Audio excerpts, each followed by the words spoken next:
taste, but with YouTube, you can speed it up without sounding like Mickey Mouse. I do the same thing. I speed it up. Yeah. And I like him better normal. Do you? I like to read along with him. So something for everyone. It's in my ears. Oh, I hear it. No, it's in my ears too. So he did read really all the books, or Not all, because there's so many, but he keeps uploading most of the he's That Speaks, Nature, Personality, Unknown Reality, all the main ones, and every time you turn around, posted more. So it's ongoing practice for him. I think it's very, very great that somebody do for me was a very good discovering last week. I started. The really cool thing about that is once it's done, like forever. Nobody has to do it again unless they want to do it, better or something, but it's there for everybody, forever. Yeah, he just puts them out there. So Tim Hart on YouTube. Check it out. The same thing is true of online classes, Oh, by the way, it's 4:04. Should we start? I am recording. Kate, voice of God. Oh, Audrey's on. Yes, I Hi, Audrey. do. 100%. Audrey. Hi. There's somebody else. Good to see you. So good to see you. We're looking at some technical things right now. Does somebody have? Oh, no. No. It's me and you. Okay. If I turn mine off, you can't hear a thing. Well, we'll just follow through. You've got better lighting today, Audrey. I can actually see you. Oh, I don't know if that's a great thing. I'm pleased. I'm shy. I'm turning red. My God, I can see it. Oh my God. Still showing up and shining on. So keep it up. Thank you. Okay, so for everybody, it's setting up and going live on Facebook now. And we do record this. It is recording right now. And we will upload all this to YouTube, hopefully by tomorrow evening. Hey, Regina. Hi. Hi, Regina. Regina did just Y'all. Oh, now Barb. It was easier. I keep looking for the link to Zoom, and it's not pinned at the top. Or if it is, It's in announcements, Regina. But sometimes it comes and goes. But if you click on announcements, you will see it. Oh, I never did that. You mean in the menu? Okay, I'll do that next time.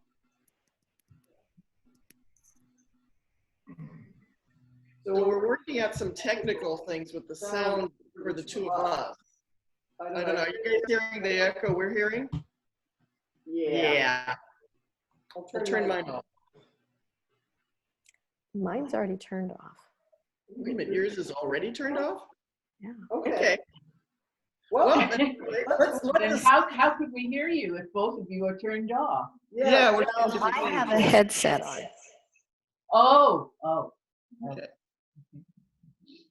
So we've got the Facebook friends on though, and you're getting messages from our Facebook friends. And I thought we had it pinned to the top, but maybe that comes and goes. Thank you for your due diligence to find the link, even if it wasn't pinned. But I thought it was. That's how I got it.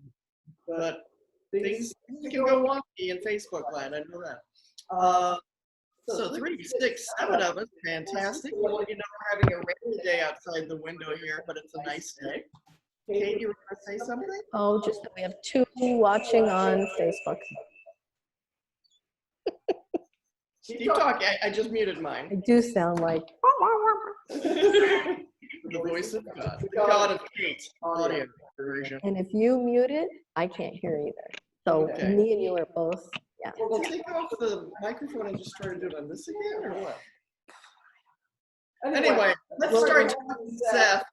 And Kate and I will at least listen if we can't talk, Seth. Do you have a headset with you? If If you put your headset on, it may stop it. Okay.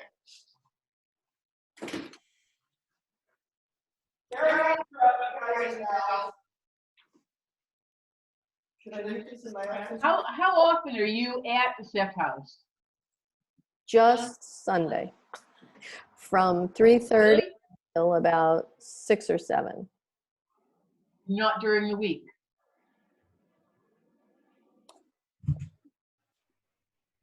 Okay. Oh, Gabriel is on, and Alfred is on. Hello. All right. I don't So- see them yet. I know. I'm usually Oshar is minding the shop while I'm on Facebook. Hi, Barb. Can you guys hear me? No, I can. they can't hear me, Oshara. I hear you. I just turned it back on, mine back on. I have it on. Could you guys hear me before? Yes. Yes. Okay. Turn yours off. Yeah, Kate, you've had no technical problems at your end Okay. from the beginning. Okay. All right. I'm hearing double me is so confusing. You're probably hearing it through Shara's computer. I'm hearing both. So if I mute myself, you guys can hear me, but I can't hear you guys. Now you're muted and I'm on. Is there an echo? Now wait, let me mute. Okay, I muted myself here. Okay. Now, can anyone hear? Yes. Not as well, but well enough. Now wait, because you're talking and I put mine back on. Okay, so It's just, it's gonna be my I mic wish, yeah, and, okay. if we didn't have to use, maybe we should just stop using computers. Okay, well, I can come over there. Okay. All right. Welcome to Technical Glitch, the new exciting show from the Seth House, where you can laugh along with.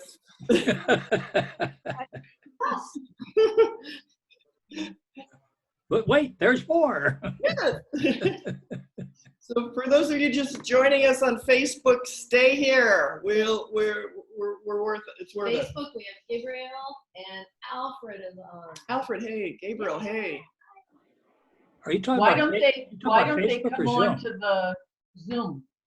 I don't know. Well, Because they must not want to. Oh, that's why I don't see them. They're not on Zoom yet. Okay, you were talking about Facebook. They're on Facebook. Yeah, well, okay. And Gabriel has been They're here naked. before. They're They naked. might be. They're naked. so I they- see. So they don't want us to Well, know this. I don't Thank mind you. if they don't mind. So they're just watching us from Facebook and What the hell? We're all family anyway, right? so sometimes you feel like talking, sometimes you feel like listening. Like, yeah. So something for everyone here. I was just wondering because some of them stay on for the whole session. Yeah. And some And yeah, and so I wondered why they, surely at some point they wanted to talk instead of just comment and join in the Zoom. I was just curious. It's up to everyone what they feel like that day. Sometimes, so at least we have something for everyone. You can participate or you can watch. Okay, well, next week I might try Facebook then. Okay. Well, Facebook, you can't participate. Well, unless you type. Yeah. Yeah, comment or something.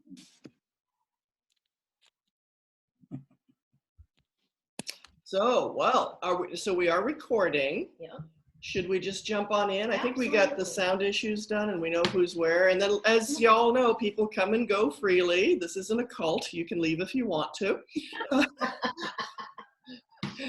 Just like you can. How they all say that.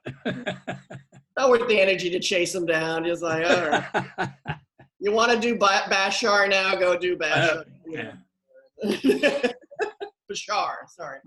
No, all teachers of wisdom are wonderful to have around. So, Seth, for those of you who are secretly gazing upon us through Facebook, and we may not know who you are, you don't have to show yourself to just be watching the video thing, right? People can just. Regina's Secretly gazing. Yeah, I like that. Secretly gazing. upon us. We'll just give you, and also too, for who knows, in future generations may be viewing this and finding out things about you and all of us they never dreamed possible. But we'll tell you, just for introductory purposes, this is the Seth House. This is where Jane Roberts channeled Seth, right here at 458 West Water Street, Elmira, New York. And this is apartment 5, their apartment, where they lived from 1960 to 1975, and where most of the Seth material was brought into being. And for those of you who don't know what the heck Seth is a friendly spook. Seth is a higher, I like to say, a higher being of love and light. He's a multidimensional being who shared great wealth and wisdom through the vocal cords of Jane Roberts. She channeled Seth here, and it was all transcribed and made into amazing books that are still in print, selling almost 8 million copies so far, and is having a huge effect all over the world with his the wisdom and the information that was given to us. So this is the Seth House. This is the Seth discussion group at the Seth House. Now you know where you are in space and time, maybe. And we're a gang of really cool people who meet on Sundays to discuss the Seth books and what it means to us and how we apply it to our lives. So there's your intro. Go ahead and talk, and I'm going to grab some of the books and go for it. I just welcomed on people that are on Facebook, so I'm so happy to see everybody. How's everybody's week been? Good.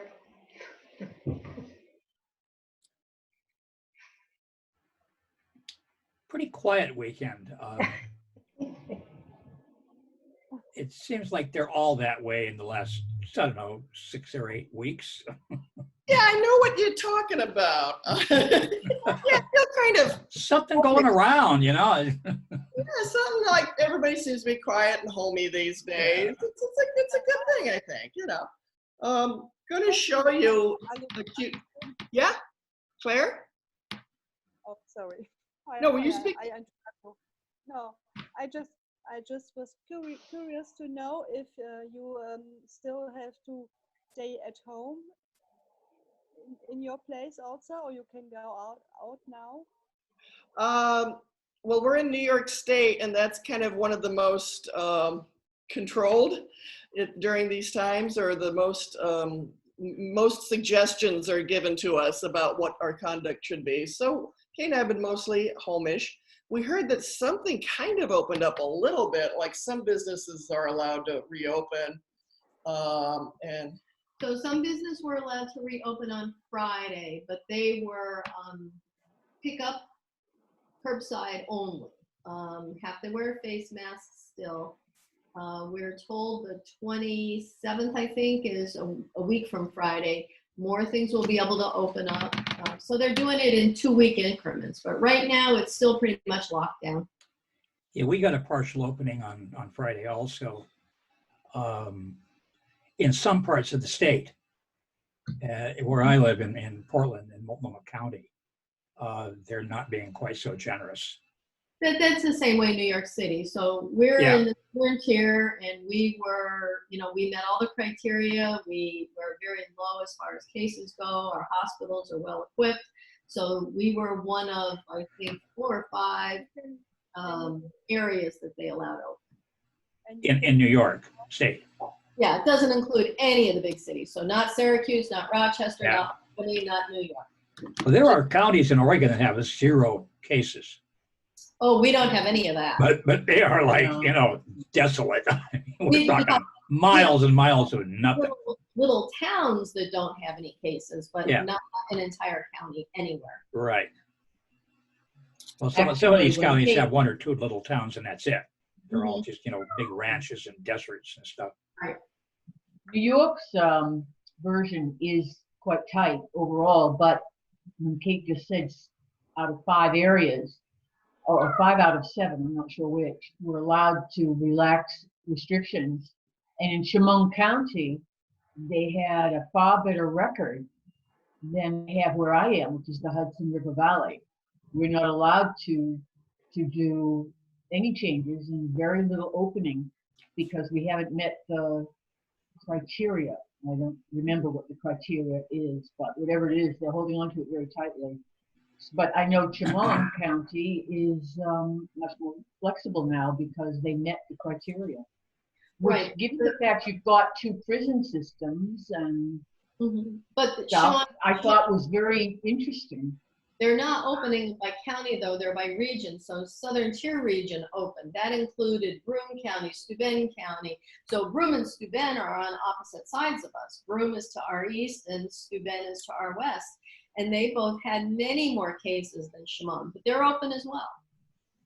Yeah, interesting. No, I can't think of any place in particular that actually has met all of the criteria for opening, which mainly is, you know, the main criteria is testing, and nobody's doing the recommended amount of testing. Testing well. I think that we're just a little safer here, a little more rural. So it's been okay. Yeah, I think so. And I think there's less fear here, which is great. The bottom line is the numbers. You know, watch the numbers over the next 2 weeks. If they go back up, it's, you know, it's not working. And if they keep going down, Also, open another door, you know. I mean, there was something you said earlier on, not today, but in one of your comments, Ned, but the media, we all know the media hype is extreme and producing a great deal of worry in people. So those of us who can resist the fear, not even resist it, simply don't feel the fear, are in a far better position, at least to accommodate the situations that are developing, that the media is making that very difficult for anyone. I know people who watch the news 2 hours a day. I mean, they have to be going stark raving mad with the inability to shift their perception. Regina. Yeah. You know, the real acid test is trust of yourself. Do you trust yourself to not get sick or not, you know? And to the degree you don't trust yourself, you're going to be scared. If you don't trust yourself at all, you're going to be terrified. And I'm glad this subject is coming up. I was reading, again, Mass Events, and there's just something he said there, you know, back in the 70s, 80s, he said that he was commenting about all that kind of breast cancer testing, watch out for breast cancer. Yeah. And he said in there, those commercials lead to more breast cancer than if they had not been. It's like it is gearing our minds towards cancer, cancer, cancer. And then that, you know, creating our reality with our mind, just as Regina was saying, exactly. It's like, you know, the more it creates the fear, the more it activates such things in our own body. So it's simple to apply that, what he was saying about all this, you know, you buy a product at the store and it has some big thing on the tag about breast cancer awareness, and we bought just a bathtub pillow, and then we didn't realize it's got this big thing on it about breast cancer, and it's like, what? You know, you're laying in the tub with a pillow that's advertising breast cancer, and it's like, wait a second. Well, you know, before I come on here, I'm spend an hour at, I don't know if you know Michael Beckwith at all, but he gives some tremendous sessions. He does it for an hour, and it's a very relaxed hour. But today he said something, described something that he had heard from Greg Braden, who does a lot of metaphysical work. And this was some years back in a US hospital. A bunch of Chinese doctors or scientists, I can't remember which, got together around a patient who had a 7-pound tumor. And American doctors were there as well. And what they did was put a picture of her illness up on a screen. You could actually see the tumor on the screen. So he's telling the story, and I'm saying, this is not a story I want to listen to. You know, I'm about to turn it off. And although not him, but just for that moment.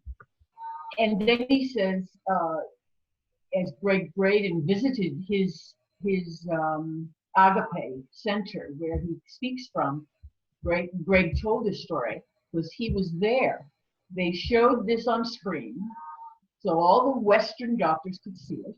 Then the Chinese doctors or scientists dealt with the patient, but they only spoke in Chinese, and the upshot of it, I guess great Braden knows Chinese, was something like, it doesn't really exist, it's a thought form. It doesn't exist, so we'll work on that basis. You know, that's all that was said, that they interpreted.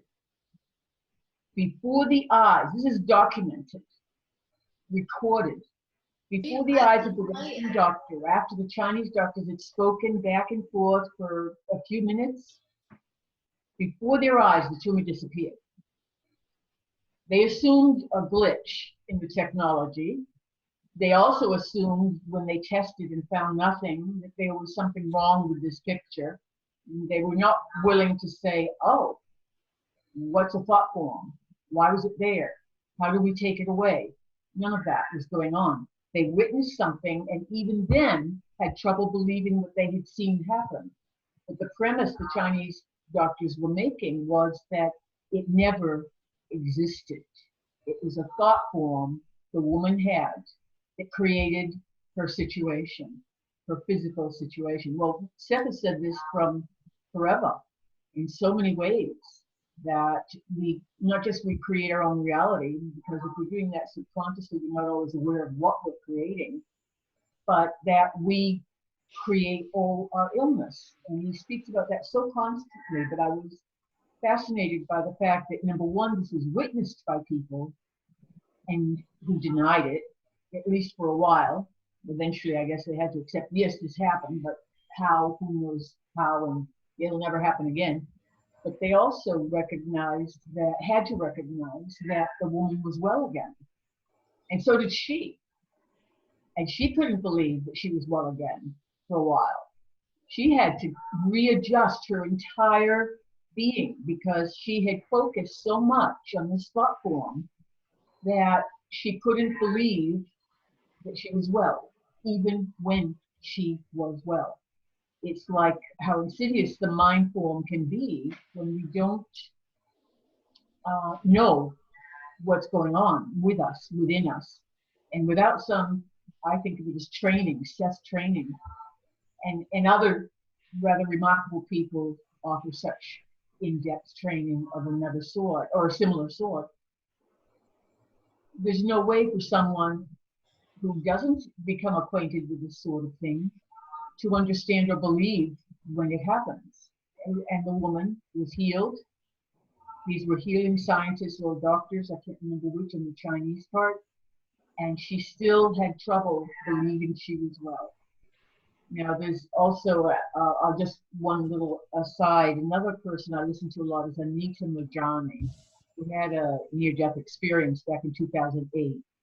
And I find she's the gentlest lady in the whole world, very funny. She does talks and videos all the time. But she usually does tours and whatnot. Of course, now she cannot. And she spoke about her NDE when she was on the other side, met people, and she talks in her book, Dying to Be Me, all the things that happened to her. But then she's told that she can go back to Earth. Well, she has been 4 years in this cancer condition. She has more tumors than she has body organs. Everything is flattened out. She's on the operating table and they have given her up. They have asked the family to gather around. She's about to die. She's on the other side and she says, I'm not going back to that. And they say, if you go back, you will be healed within 3 weeks. This is a 4-year illness that has gone to, I don't know the stages, but the last stage you can possibly be in before you die with cancer. She wakes up from a coma. A doctor notices, wait, her eyes are open, or a family member does. 3 weeks later, she has not got a single tumor in her body. She's completely well. Now, this woman speaks to us, talks to us, describes what happened and what she heard on the other side. And the reason they said that was it was her choice to come back. If she came back, she would be healed. But her purpose in coming back would be to let people know this can be done, if we are not stuck with thought forms. So I just think this feeling that thought forms are so powerful is hitting mainstream in ways. Those two people are not mainstream precisely, but you know what I mean. It's expanding as a concept that we are not trapped by our thoughts the way we think we are. In the midst of this pandemic, so many people are talking and acting as if they are trapped. And they feel trapped. It's not unreal to them whatsoever. And it is quite a great deal of their reality to feel this way. But they don't have to feel this way. It's not actually real. It doesn't actually exist. I don't think that's easy to get around. Even for me, as I say it, I'm thinking, so what's that all for? Well, I'm not privy to the mysteries. I won't until I cross over. I won't know what that's about. But I believe that the power of our mind to hypnotize us into these negative vibrations is very, very massive. And countering it requires a tremendous faith in the prospect of what the Seth material offers and what some others follow suit, who have read and studied Seth and gone off into their own realm, but basing it on the same kind of thing. It's an education into the core of our identity of who we are. It is so powerful. My only prayer is that it could expand into the world at large with a snap of the fingers. That's what I wish we could do. We can't. We can't change the world. Well, we can, but we can't. You know, we can't get everyone to believe that this is a thought form, that this is something we're creating, like he says in Mass Events. We're creating it out of our thoughts. It's a huge, powerful image to realize, and responsibility, and recognition.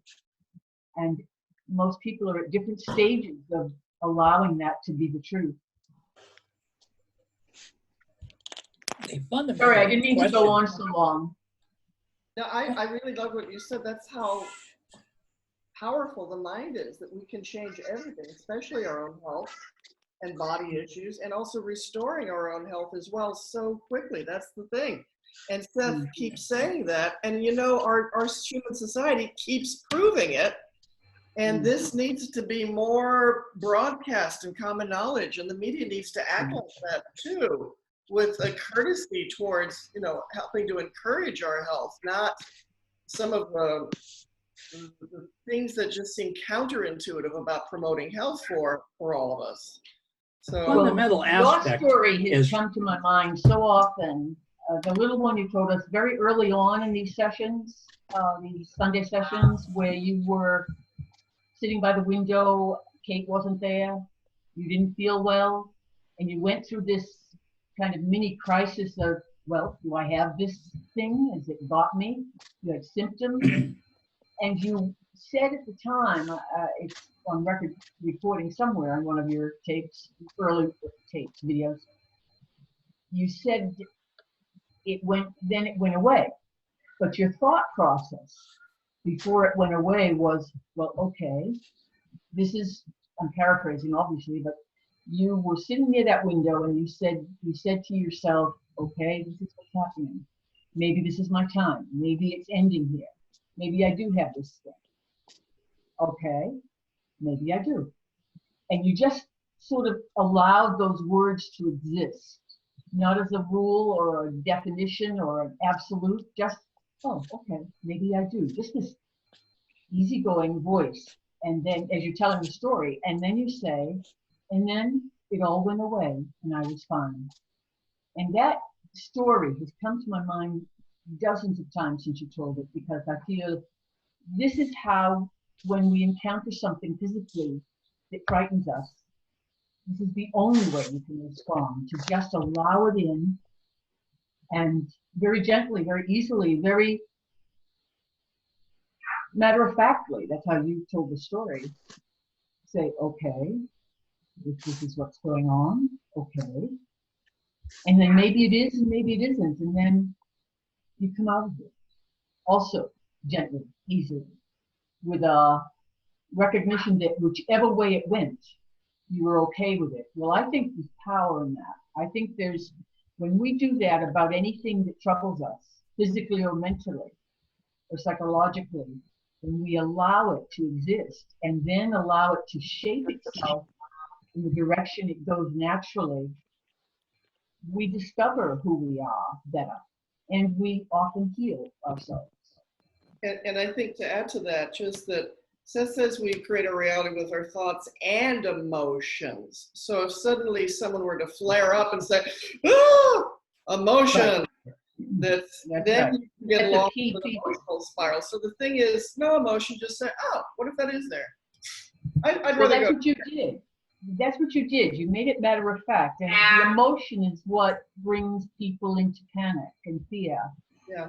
And it's what also makes them feel so alone, even if they're surrounded by people. And one of the things Beckwith said earlier today was he said, the whole world has swallowed, I quote him here, a nightmare pill of separation. And so long as we have accepted that separation, we can't easily accept who we are, where we are, what we're doing. We make it trauma. We make it a big trauma. And I think you're right, that being able to allow it to be without deep, frantic emotion is a tremendous gift to ourselves.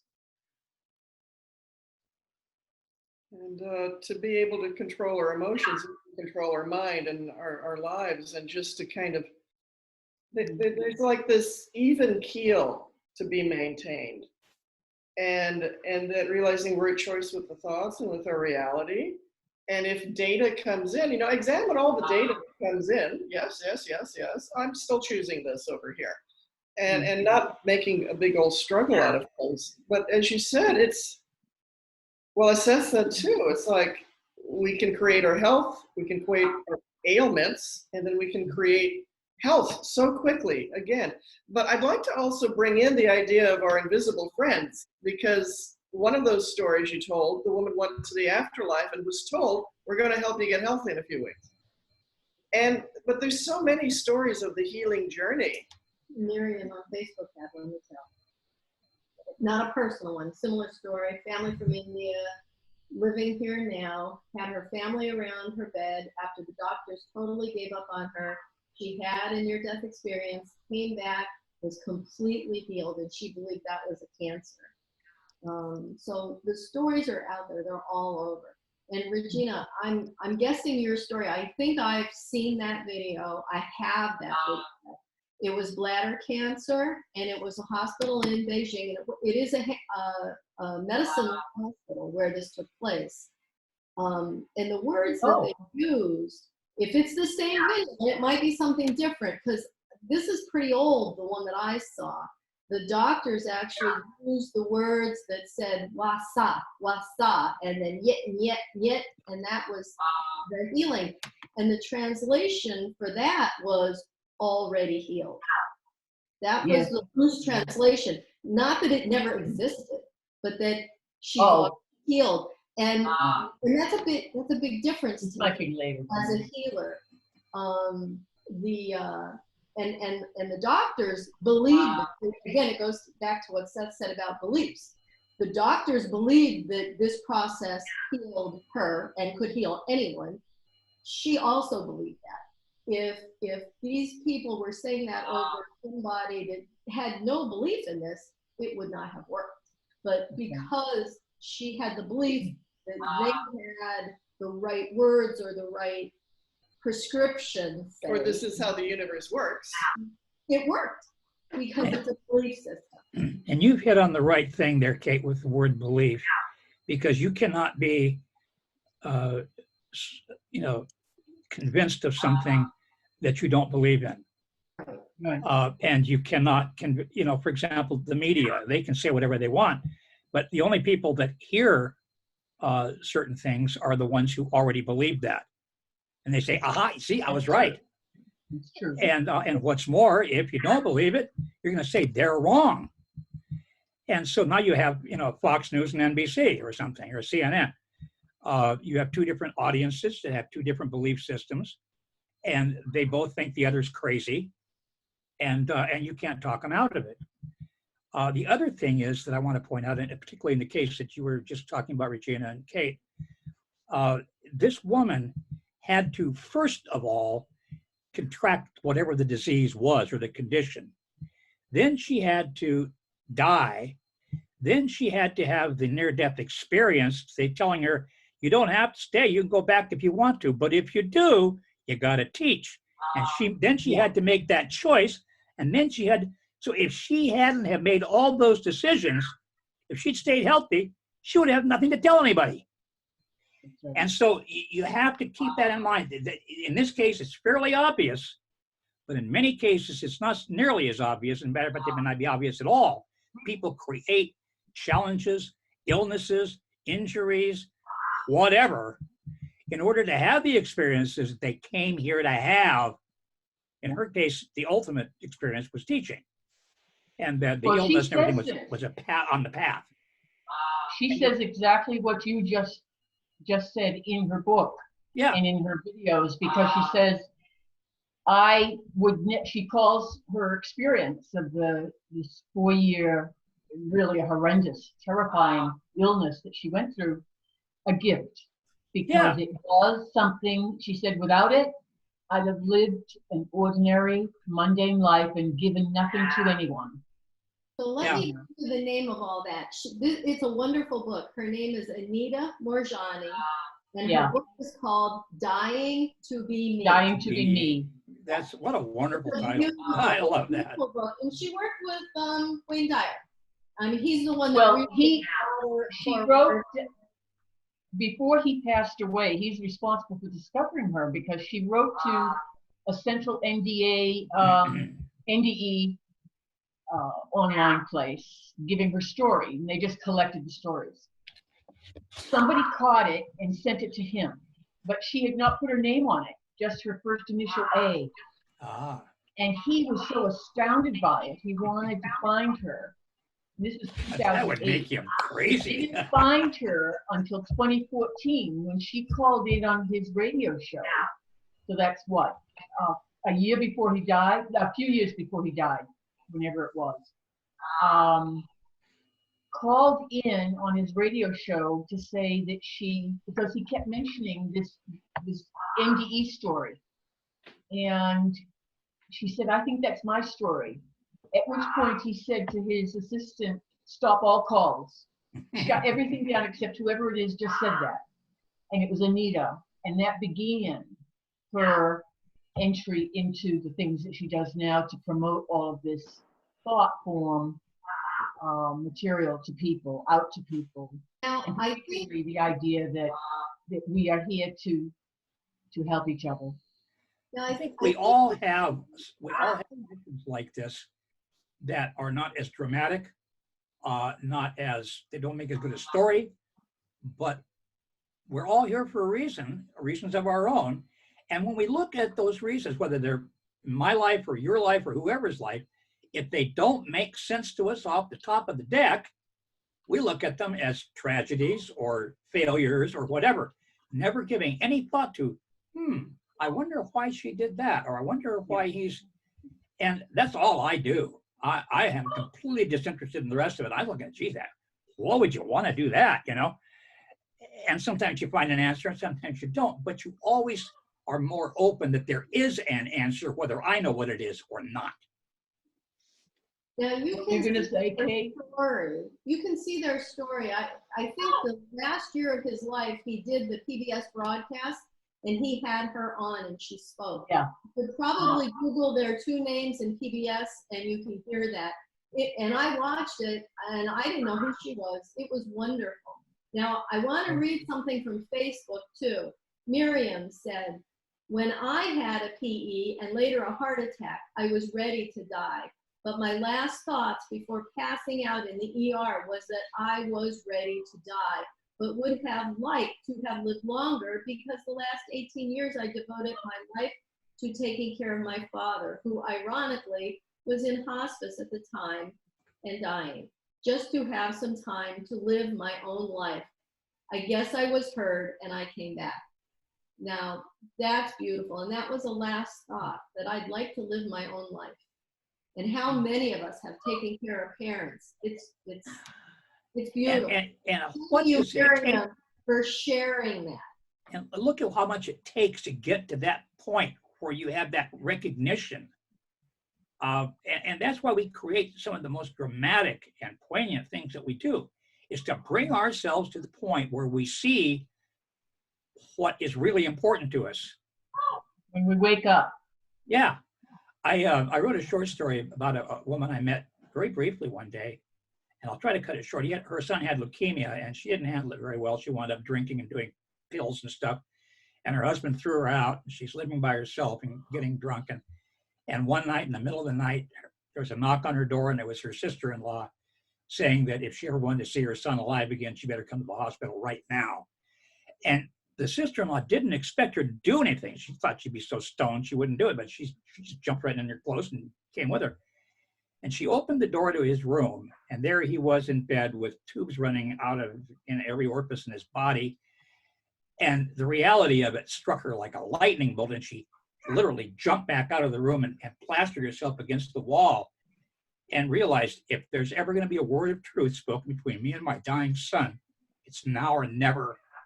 And she went back in and she sat down, and they had a wonderful talk for hours. And he said, gee, I'm getting kind of tired. I think I'll take a nap. And he closed his eyes and never woke up. But she had to go through all that shit to get to that moment of truth when she thought, it's now or never. I guess it's now. And I never saw her. To me, I never saw her again. The mystery to me, well, to all of us, of course, is yes, those are the kinds of events that can wake us up and that can bring us forward and that can enlighten us, because that's what we're here for, to know that I am, and to realize we're here for a purpose, whether we immediately see what that purpose is or not. But I think the great mystery to me, in a good way, is how diverse that purpose is, because one of you said it earlier, that no two people, maybe it was Kate, no two people have the same reason to be here. No. We all have something else happening in our lives, and we don't have to have the grand public life. We have a life in which we have done something that matters for our vision, for our presence here. Yeah. I love that. I was in a very bad car accident in the 80s and wondered why would I create that for myself. And in the end, I think it saved my life. I was. Yes. Did you say you wondered? Did you wonder at the time or later? No, I wondered later, Yeah. years and years and years, why would I Did you create get an answer? Yeah, it saved my life. No, I mean, why do you feel it saved your Well, life? I was a wild child, just going crazy in the 80s. And you would have done some stupid things that got you killed. I was doing stupid things. Yeah, Even stupider. probably. But yeah, I mean, because of Ned actually and Ron, I realized why I created that. So that recognition is fairly new then? Oh yeah. Oh, really? It sounds like you've been with you for a while. Absolutely. Yeah. Oh, well, that's wonderful. Wonderful that Ned and Ron helped you with realization. Yeah. Just in the questions they asked. And So we tag teamed you, huh? yeah, you did. There's a new aphorism. Benevolent tag team.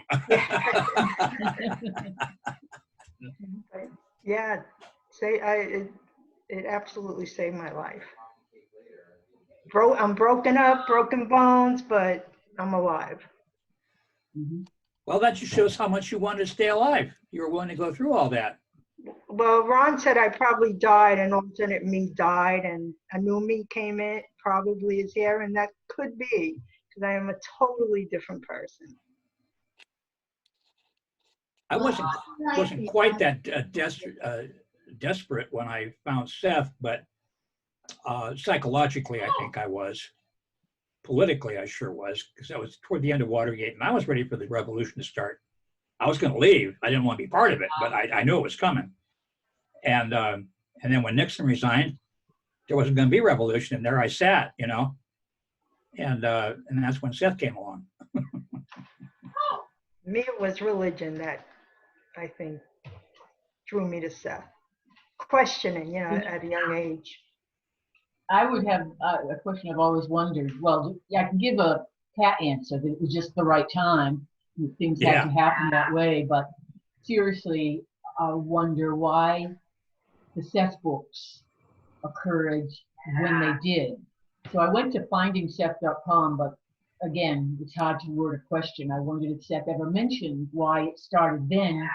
I know he found Jane to be an amenable person to work with.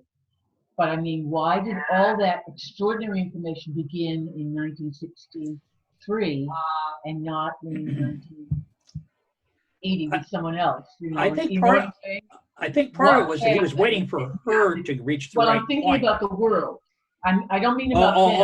I see. Yeah, okay. In the world at large, why did this show up at that time? And I don't know if it's answerable, but I had the feeling somewhere Seth said, this time, this is the time because, but I can't find anything. Well, you know, Seth showed up differently for each person who reads it. I mean, when I opened up the book, Seth did not exist before, and now he does. Same thing for all of us. We, at some point, Seth became part of our lives, and over decades and decades, you know. And so I think that the real question is, why did I read it at the time I did, or why did you read it when you did? As far as the 1960s go, it didn't make any difference at all to anybody except Rob and Jane, mainly at first. And then gradually people went to the ESP classes, kind of on it, but it was until the books were published, that was pretty much it, you know? So you can't really say it began there, even though it did. The underpinnings began there. But well, their work began then, yes. Yeah, but exactly. I guess I'm saying it's not an answerable question, perhaps, but I just thought Seth mentioned it at some point. Not that I have an answer, just that somewhere or other he had addressed it. An example being, there are some really good speakers who have existed all through history, and one of them in the 20th century, of course, was Edgar Cayce. And he talks about why he showed up in the 1920s and 30s, and why that time. And of course, it was a time of great turmoil. But in '63, there wasn't great turmoil yet. We had, you know, we didn't hit another. You know what I'm saying? So it just struck me why. It's not something we have to discuss any further. It's something that I have felt curious about before. I think it may have more to do with the era that we live in and have lived in. It's a time of change, and when people go to change, they got to have a lily pad to jump to before they jump off the one they're on. And so different people are jumping off of different lily pads and landing on new ones. And I think Seth has provided, certainly me and a lot of other people, with a new lily pad to jump to. Without that image, I would have jumped jumping from lily pads. I like that. Yeah, well, not that we're all frogs or anything, but and so I think that's why it needs something like that needs to be done. Some people prefer to jump to the Abraham lily pad, and some people prefer to jump to the Casey lily pad, and so on and so forth. You can take them all at once. You can have them all. I mean, yeah, I'm a hog. I like them all, you know. And the important thing is that you have some place to jump that's better than where you're jumping from. Yeah. And when I say better, I mean it gives you more to work with to live in the era that you live in. Well, also, some people describe wonderful ways to test material, but the person who introduced me to it never read a word of it. Yeah, you didn't said that like before. the material. Wasn't a metaphysical person. He was a judo champion. Cared less about this stuff. His girlfriend was a bit into it, but for some reason, on one afternoon, he handed me the Nature of Personal Reality. He said, "Oh, I think you might be interested in this." We never discussed Seth. Nothing. I didn't talk about Seth with anybody for 16 years. but that book I absorbed like osmosis. And I've always wondered, why did this person totally indifferent to the Seth material be the person who introduced me to it? It was just one of those mystery questions, that's all. A lot of that going around. Yeah.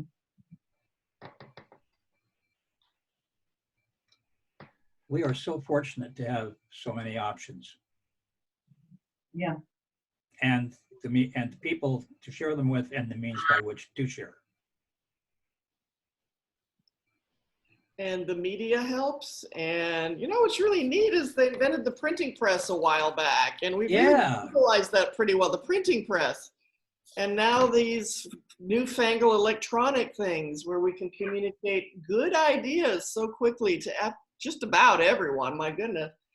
And though there's the responsibility of how to use it, because as we said before, sometimes some not so great ideas are being broadcast and they have a detrimental effect on people. So this is one big experimental playground where we're trying all sorts of things with all the tools available to us. So we have the media, we have computers, and now let's try to choose wisely what the best information is to feed ourselves as well as to share with each other. And that's part of this this playground of life and all the toys. You know, play well with others, share your toys, and share the best ideas we have too. I want to show you something just for fun. 100 years ago, the Seth House. 100 years ago, this postcard, a reproduction, a Xerox of the postcard. Seth House was right there. It's been changed a whole lot. That was 458 West Water Street about 100 years ago. Quaint. Where'd you get that? Oh, okay. You want to say? Nolan? Who was it? No. No. A guy mailed us the original postcard. Really? As a gift. Oh, here it is. It's on the. No, wait, show them this picture here, this little yellow picture right here. That's the window that I'm looking out of right there. That's that window. Hold on, let me point. The yellow, yeah. That one. So that's behind Kate right now, that little window. Oh, there's another window on the other side there that I thought you were talking about. That's the one. Yeah, this okay. is part of the bay windows. Yeah. Yeah, so this is the first window of the bay windows. You can't see the other two. And then Why in the world is there a 100-year-old postcard of that house?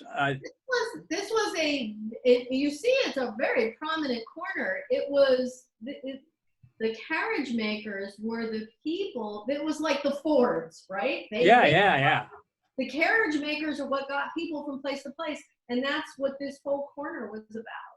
And the thing here too is like, I've collected some postcards too. It's so quaint to just see something 100 years old, and also sometimes the writing on there. Hey Emma, we're doing great here. You know, the vacation. It's just, you just know it's a human hand. There's a human emotion attached to postcards. But so somebody gave this to us, mailed it to us, and we've just made a lot of reproductions, and we wrote on the back of it just the backstory of the house and the Seth, and that it's a 100-year-old postcard. But just to stop and touch things and remember things. And you know, Seth and his whole story about timelessness, Seth was aware of how this house was 100 years ago, and as it was being built in 1888. Something funny he said though was that other buildings stood here before this building, and other buildings will stand here after this building. Yeah. So this is very intriguing what he's saying about time and the long history that came before us and the long history that's coming after us. But he also says those buildings, those future and past buildings are here right now. You're right there where you are. Good thing to ponder, like where all of you sit right now, what was the ancient history of that city, town, or field? And the future history. And the future. And he has an exercise, I can't remember where. Oh, yeah. That old exercise of turning the dial on the radio so you imagine yourself in another frequency. Yeah. He said, then you will see the other thing that is there where you are. You know, and you know, I've tried that quite a few times. Good results? Yes. Yes, I've had some results too. And the thing is, when I say, oh, it's just my imagination, good, keep going. You're on it. Good. It's your imagination. Good. You got it working. What do you think this is? It's all imagination. Duh.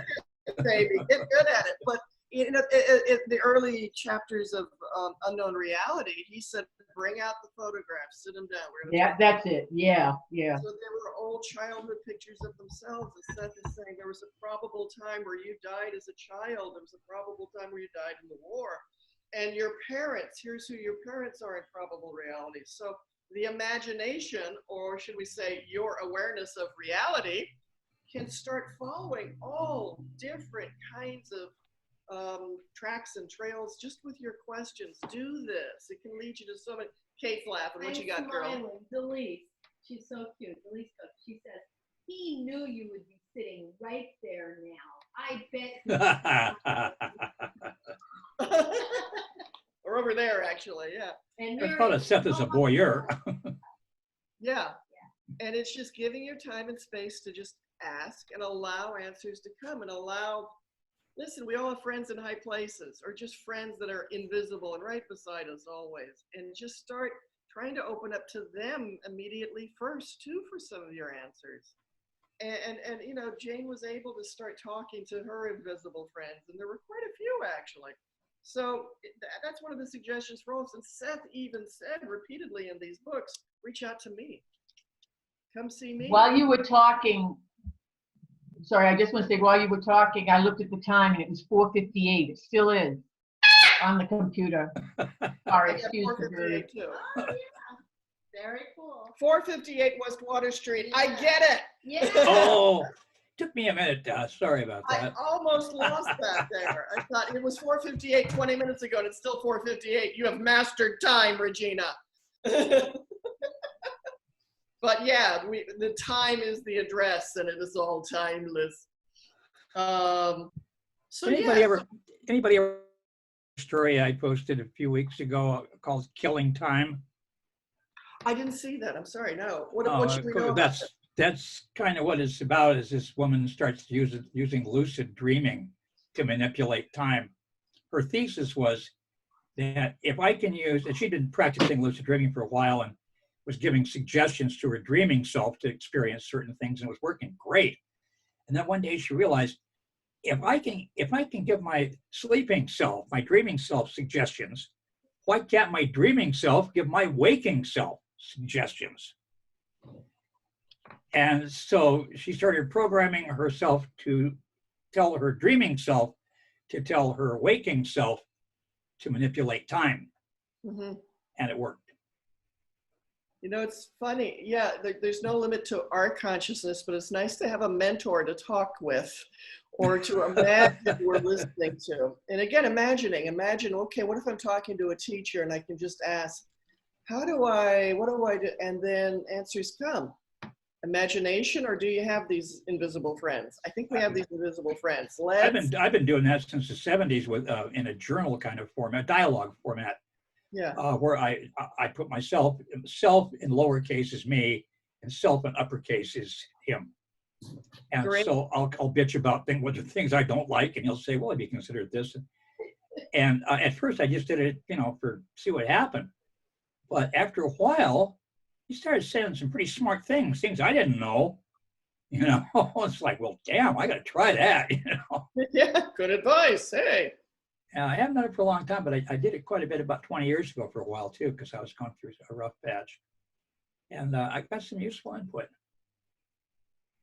It's a great exercise. It's a great adventure in conscious to write that kind of way. Kate, Oh yeah. No, I was just laughing at Miriam. She goes, "Seth the voyeur."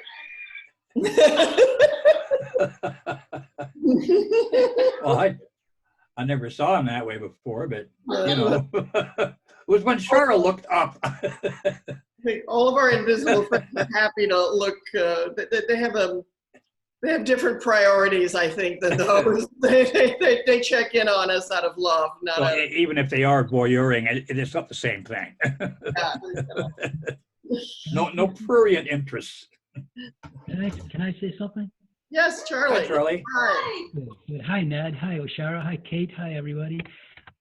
What I wanted to say was I heard a little while ago you're talking about Anita Morjani, Dying to Need Me. I listened to that book on Audible last year, and I liked it. And I forgot the part about Wayne Dyer. And I was just wondering a couple of things. I wonder, I have a friend who's way into Abraham, but not familiar with Seth. And I just bought her, on Audible, you're allowed to give away a book. And I gave her The Nature of Personal Reality.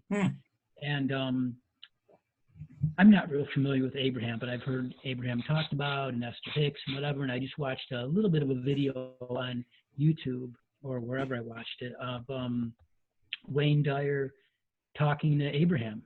Oh, really? I never heard that. Yeah, yeah. Cool. I'd like to hear that. Yeah, yeah.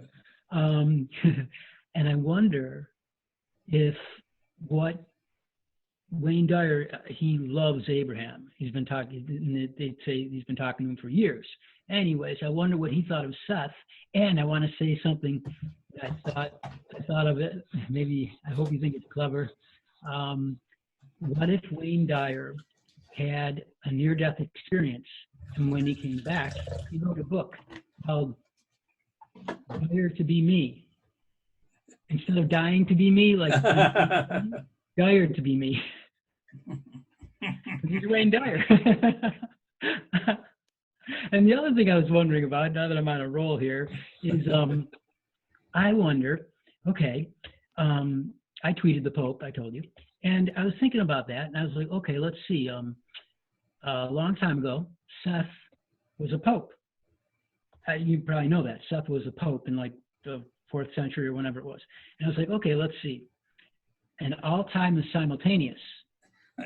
Did I tweet Seth? Well, did you use the multi-dimensional Twitter or the regular one? You have to pay more for the multi-dimensional one, but it's so worth Yeah. it. Yeah, it's a bargain, I hear.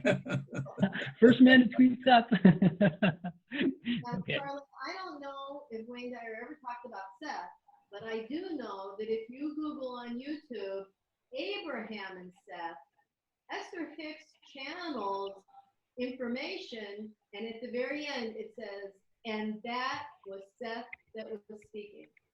And I posted it maybe a year and a half ago, and it just caused chills. It was amazing.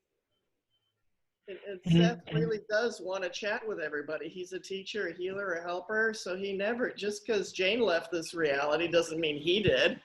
And he's open 24/7. You know. How silly is that? Yeah. He would leave because Jane left. Yeah.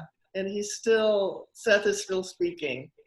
And Still a teacher. He always was. And we can still call him in and receive information. So he's everybody's big buddy. Never met a teacher yet that was tongue-tied. It's a weird picture too, tongue-tied. Don't like it. Yeah. It's impossible. Therefore, keep talking, keep listening. It's all. Maybe that guy from Kiss. Here's another photo I'll show you. It's for show and tell. This is how the place looks today. Actually, March 2018, I think. But we made little cards of these to please restore me. But this is a real building in a real town, in a real reality. And here we've pinpointed, like, there's Rob's art studio. Here's where their bedroom is. Here's the bathroom. And here, right where we're sitting in this window, if you look out right now, you can see us. Look really closely right here. We're waving in a timeless reality. Out that window right there in the middle there, those 3 beautiful bay windows. You walk in, like I walked in today, and again, that brightness just hits you. Yeah. What's right above you, Shara? Apartment number 7. It's a small efficiency. Studio. And that's what at the very top. It's like a pyramid shape, but yeah. The windows, and right above is a teeny little studio efficiency apartment. This whole building is a pyramid. Yeah, there's pyramids everywhere. No matter what direction you're looking at, you see a pyramid somewhere. And smaller, and then here's a pyramid, and there's a pyramid here from the front yard, pyramids from the backyard. Just simple teepee topped roofing. And then here to wrap it up, right here is the little kitchen. Is that right? Am I reading that right? Yes, the kitchen. Yeah, doing right. it backwards here. And there's a little kitchen, teeny kitchen with 3 windows. So this is the floor where they lived, and where Seth made himself at home Yeah. for quite a number of years. And there. then right below the kitchen is apartment 1A, and we rent that out. That's the office and the welcome center. I'm wrong. It's over here. I'm sorry. No, you were right the first time. Oh, I'm so Go sorry. the That other was way. no, wait, right? Here is the kitchen. Yes, so right below that, Is yep, 1A. yes. And 1A. that's our apartment. That's the welcome center, the office, where we've had a lot of events based in there. So we, the 501c3 rents and operates Great Things Happening here in apartment 5, that was Jane and Rob's, and down here in 1A, So which is for- the ground floor, Yeah. welcome center and everything like that. So for those that got our booklet, the fireplace with the paintings in front of it, and it's all in wood, that's apartment 1A, the living room. Oh, she's gonna go grab it. Yeah. Right, so there's that. And it was right here in this room where we decided to do this. and here's this is our annual report. We worked hard on that. Turn it, it's dark. Oh Turn dear, it, yeah.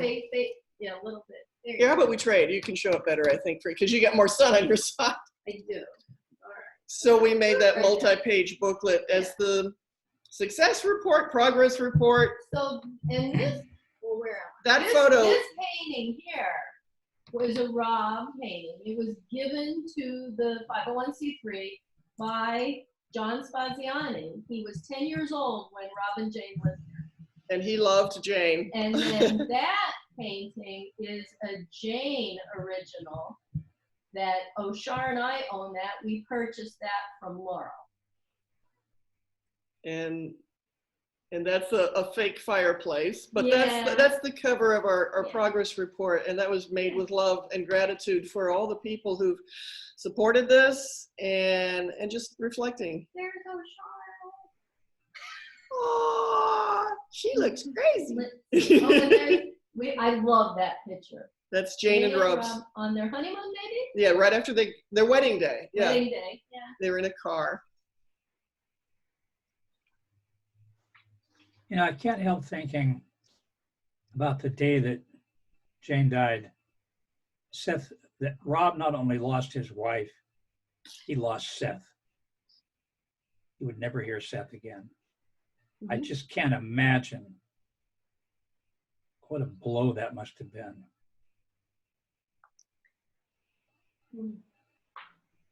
I think there was sadness that rippled throughout the entire Seth-loving community at the loss of Jane. Yeah, And but they didn't live with her for 35 years or whatever it was. I mean, and the thing, though, I think he philosophized in his own way was, you know, because he was not just a Seth reader, but kind of got a lot of what Seth was talking about. oh, yeah. He went through the normal emotions and he described them at length, but he understood too the nature of reality in ways many other people didn't. And he dealt with his grief at the loss of the wife, but also he never said, Seth's dead. I think it was other people who said that when Jane died, Seth stopped speaking forever. Other people said that. Seth never said that. Seth never said, as soon as this body's dead, I am so out of here. I'm like, can't wait to get out of this. I'm blowing this popsicle stand. You know, Seth. That would be a Seth quote. Seth says, you create your own reality. You know, you create your own reality and bye-bye, I'm out of here. He never said that quote. This he said, the other one he didn't say. On the other hand, he was kind of muzzled. In a lot of ways, yeah. I bet. There was only so much he could say that they kind of didn't want to hear about, I think. And it even said, Seth has tried to get... He'll keep talking as long as the books are around, but... Well, let me say, there's not just one Seth. It depends on how you do your math. Let me get that favorite. Oh, we're going to play math tricks. Well, just remember, there was what's called, you know, Seth, the one. We are Seth. We are Seth. There's Seth the original that came through and channeled, and he was a composite personality. That's how he described himself later on. You know, at the very beginning, they're tiptoeing into letting us know more and more and more about what the heck is this greater reality business and who is Seth. And he was also saying, like, you know, to know who I am is to know who you are, to know what reality is. But later, not too much later, actually it was 1968, where Seth's entity speaks. This is one of our favorite things framed and poised. We are Seth. We are Seth. So there's not just one Seth to chase This down. is Seth, this is Seth too? Seth too. Yeah. And so when you say we are Seth, there's more than one Seth that we can, anyway, let me read the whole thing. Okay, and again, we have this frame and it says Seth's entity speak, Seth too. We are Seth, and whenever we have spoken, we have been known as Seth.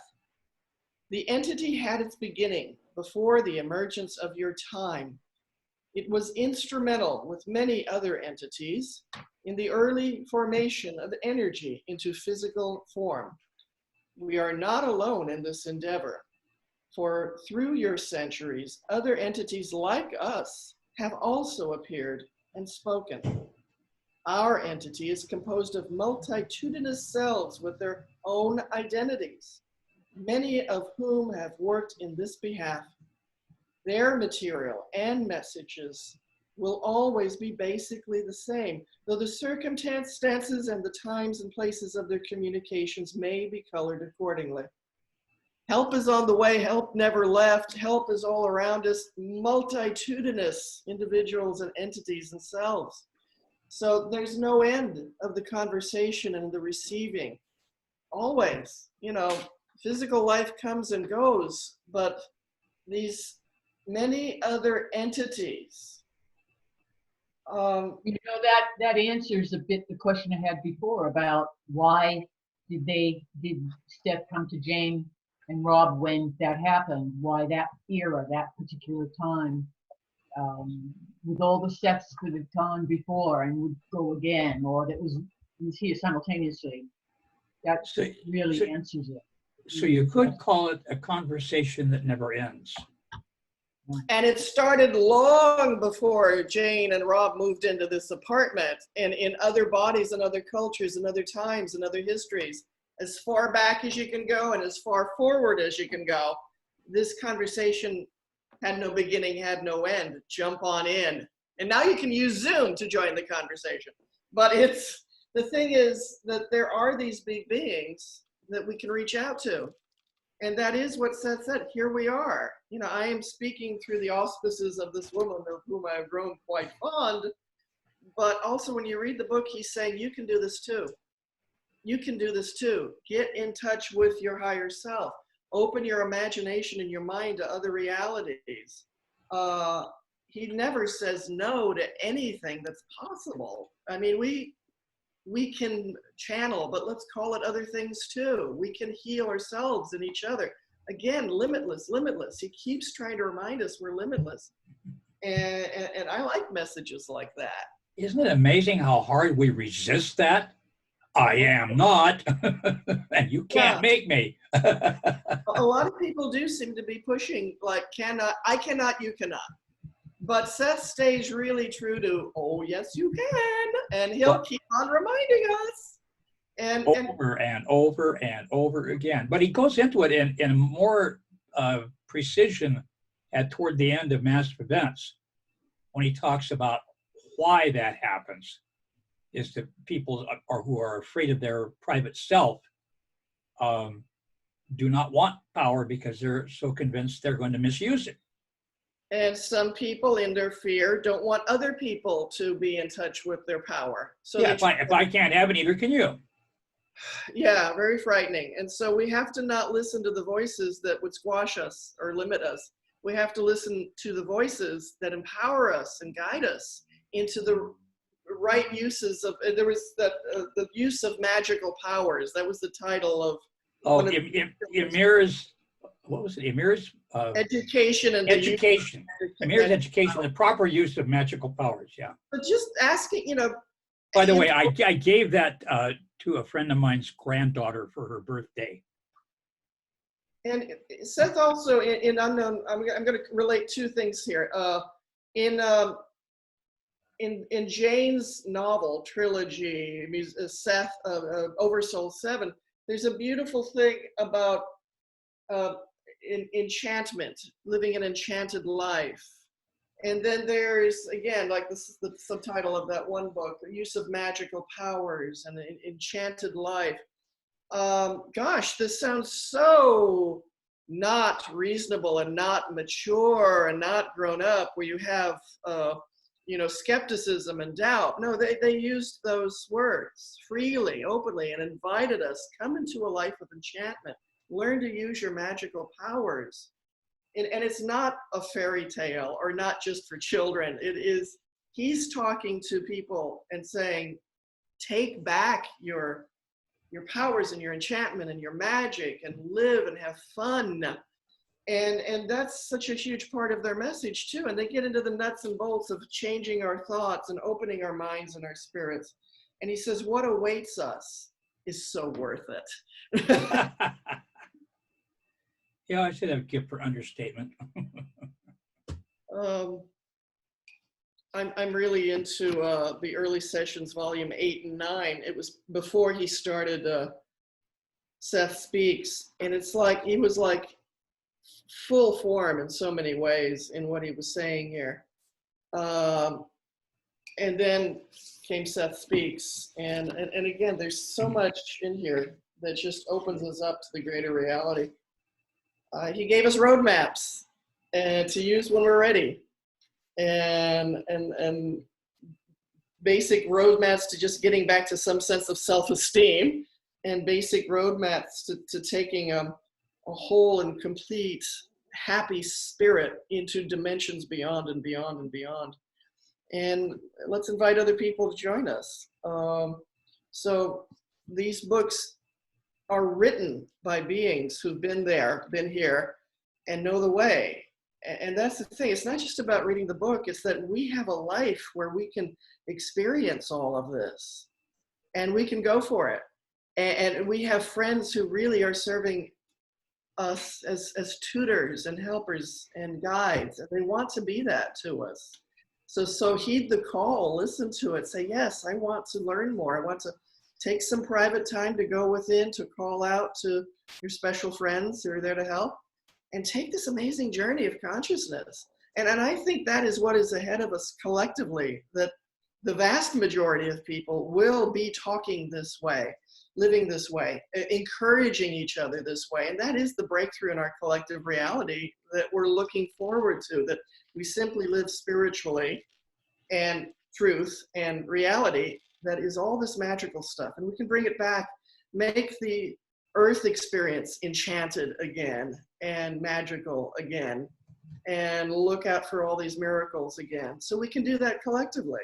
And that's the world that we are co-creating now and stepping into now. So let's enjoy it, start acting that way.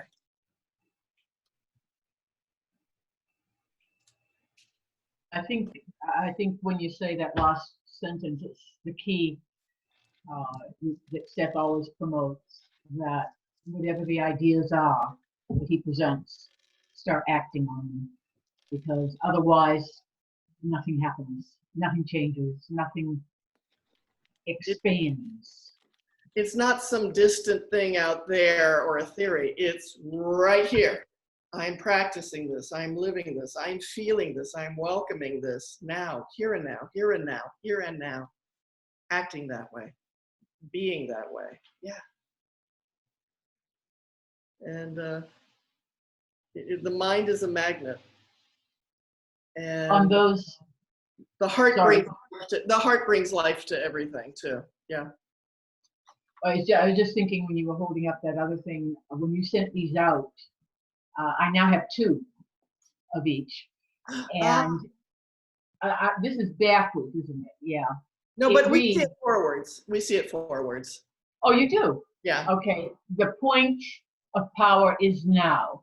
Lift it up a When little. I read, oops, sorry. There she is, yes. When I read The Nature of Personal Reality, that was the first sentence that grabbed me, and that you should send out this card with that onyx was overwhelming. The second one was you get what you focus on, and of course you sent that one out too. And within a week of my starting to read Seth, these were the two thoughts that were the most powerful. But in terms of this one, the point of power is now. That is, you look around in the world when you speak of getting this out there, practicing it, which is exactly right. We've got Eckhart Tolle, who's become a millionaire on the basis of his book, The Power of Now. You have almost every consciousness evolution speaker now, many of them very famous people, speaking about living in the present moment, doing it now. And all I can think of is that these people emerged after Seth had presented that thought.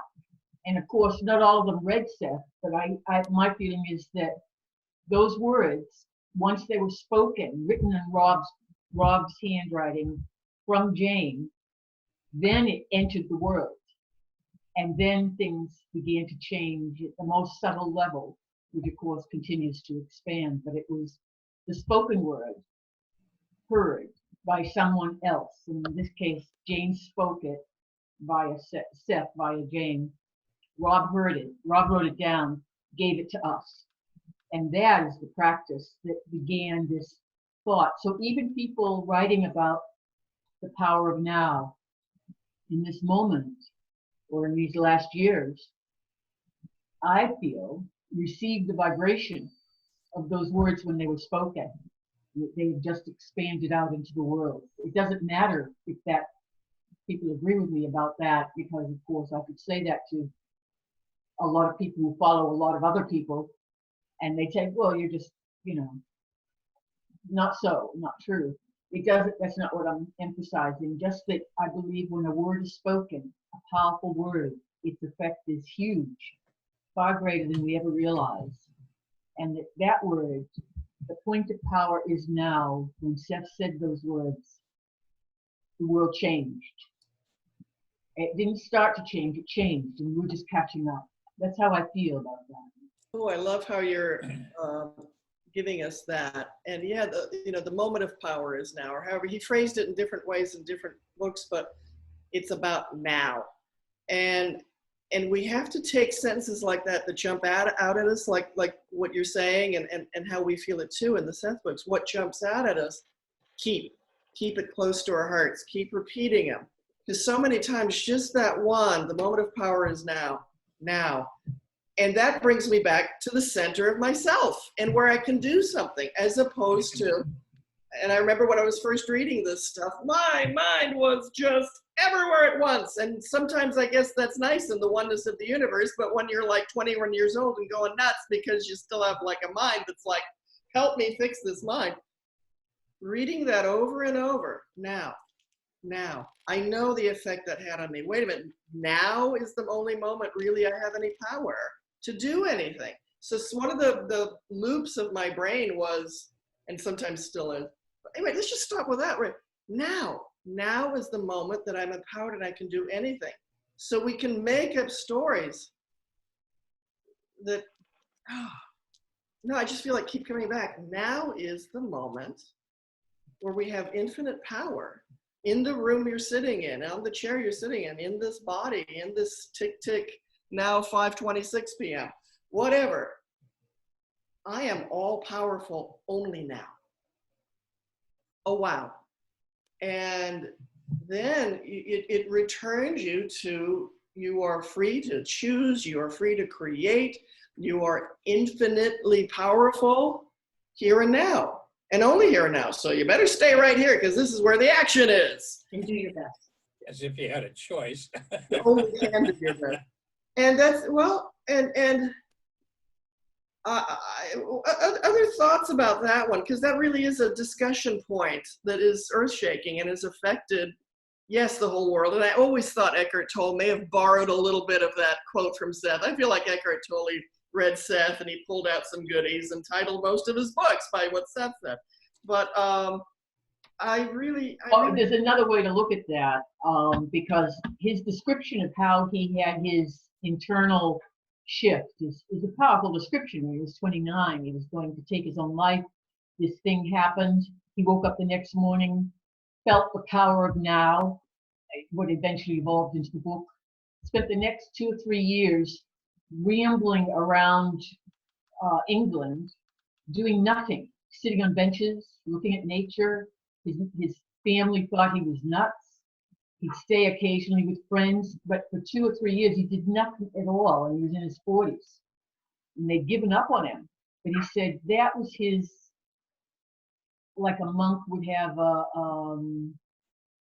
revelation. That was his processing the revelation he'd been given.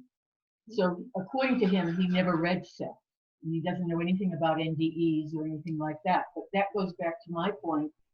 Those words were spoken by Seth through Jane to Rob, and I feel they just eventually reached Eckhart Tolle, whether he knows it or not.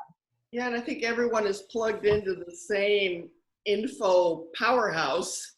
Exactly. And you can get directly, not even needing a book, truth. And it's not about Seth, it's about what's the truth. And so each individual can have the truth spoken to them just at the right time, in the now, when they need it, in the words they can hear it. So Seth's saying there's just this greater reality and info coming to us from all sides. It doesn't have to be one teacher or another, one book or another. We are directly connected to all that is, or whatever you want to call it. And something like universally true about the now. Yeah, you can meditate just on that for your whole life. What I did was write a kind of an affirmation that encompassed all of what I felt were the key elements of Seth's perspective. And I refined it over a period of years until I got it to a point where I couldn't find anything more to do with it except use it. And it goes like this. And then I use my full name, am a being unlimited by nature, born into flesh. Oh, wait a minute. I'm not used to saying it without actually including my name.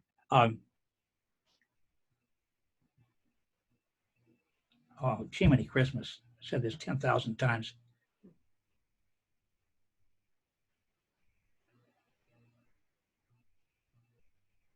Oh, maybe I did get it right. I'm a being unlimited by nature, born into flesh to materialize as best I can the joy and spontaneity of my nature. But there was part of it in there at the beginning. It said, I am myself, and my point of power is now. Here in the eternal spacious present, I create myself and my reality according to my beliefs.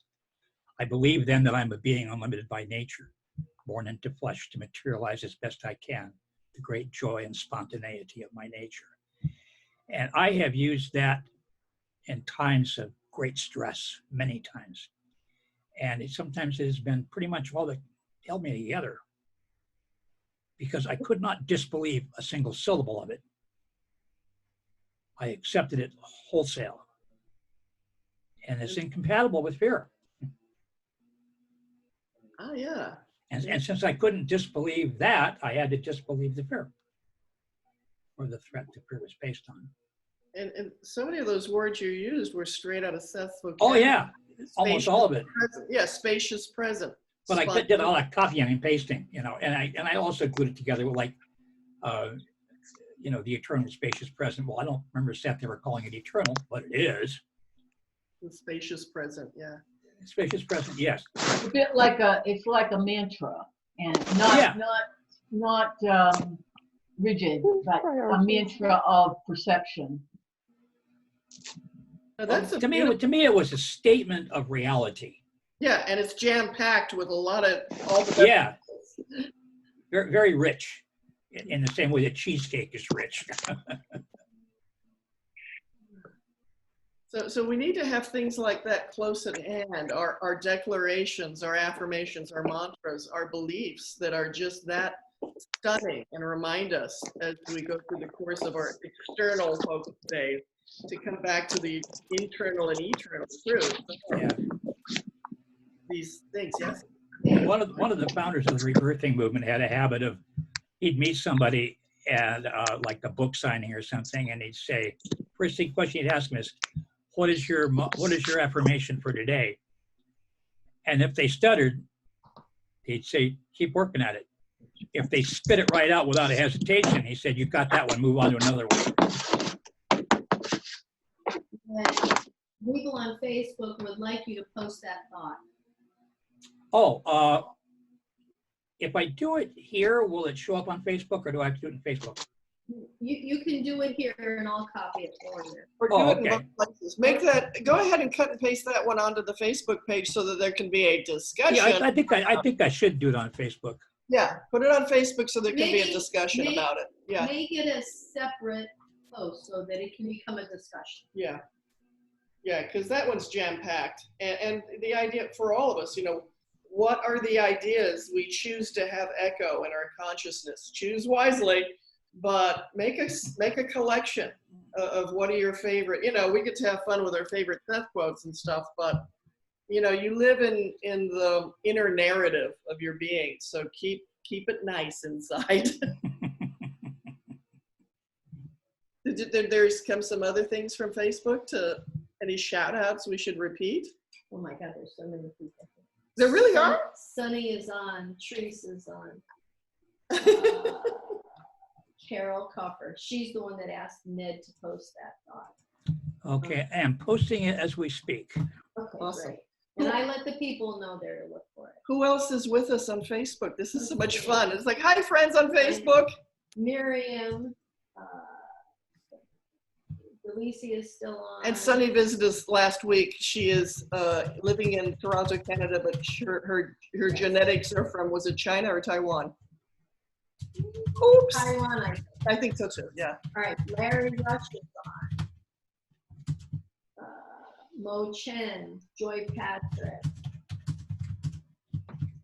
Ellen Coleman, Petra's on.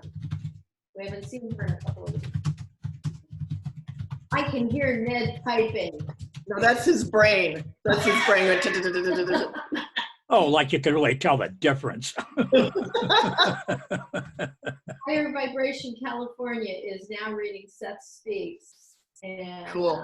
Let's see, she says she saw the book 2 days ago on TikTok. Now she's halfway through to the end. It's a guide to life, isn't it? Beautiful. And we love your name too. Thank you for, what's your name? Higher Vibration California. So, and that was a beautiful review of the book. I mean, Absolutely. and true. Yeah. Right, and I didn't know what book she was talking about, but then she told me it was Seth Speaks. Yeah. Wonderful. Well, I think the greatest book ever produced in, well, ever, in forever. And just now, Michael Chambers joined us. Hi, Michael. So it's been busy over here. Yeah, yeah. Hi, Facebook. Type some questions to us if you want, or just conversation points too. Yes, Kate? Miriam says, I hear Ned typing too. Look at a good brain. Helen Fain. I don't know if that's how you say your name. Fayn. Helen Fain.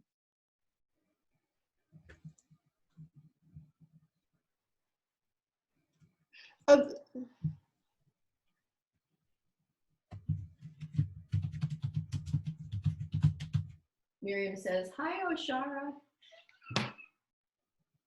Hi, everybody. Hi, Miriam. Hi, everybody. I haven't heard from Ron today, so I don't know if he's going to join us. There's something interesting about this. I'm just feeling the silence in a way. And sometimes, you know, with broadcasting, silence is something that's supposed to just be filled up. But it was like, oh, I just feel nice going into just a silent thing. Just feeling a little energy around us. Who knows? BJ just joined us. He's on Zoom. Hey, BJ. Yeah, take a risk right now and just feel the silence for a second. Even with the typing, it's okay. You can still feel your own silence. But that's that inner world, that special place where you can hear things, feel your own energy, your own feeling tone, your own soul sound. But let's do a little silence together. Just feel what silence feels like.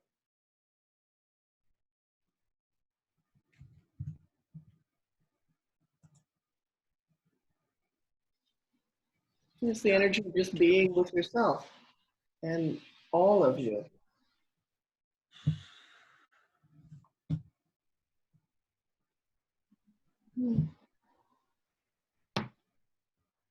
Now, if you could just stop a few times during the day, just feel just be silent and listen and just feel good in silence.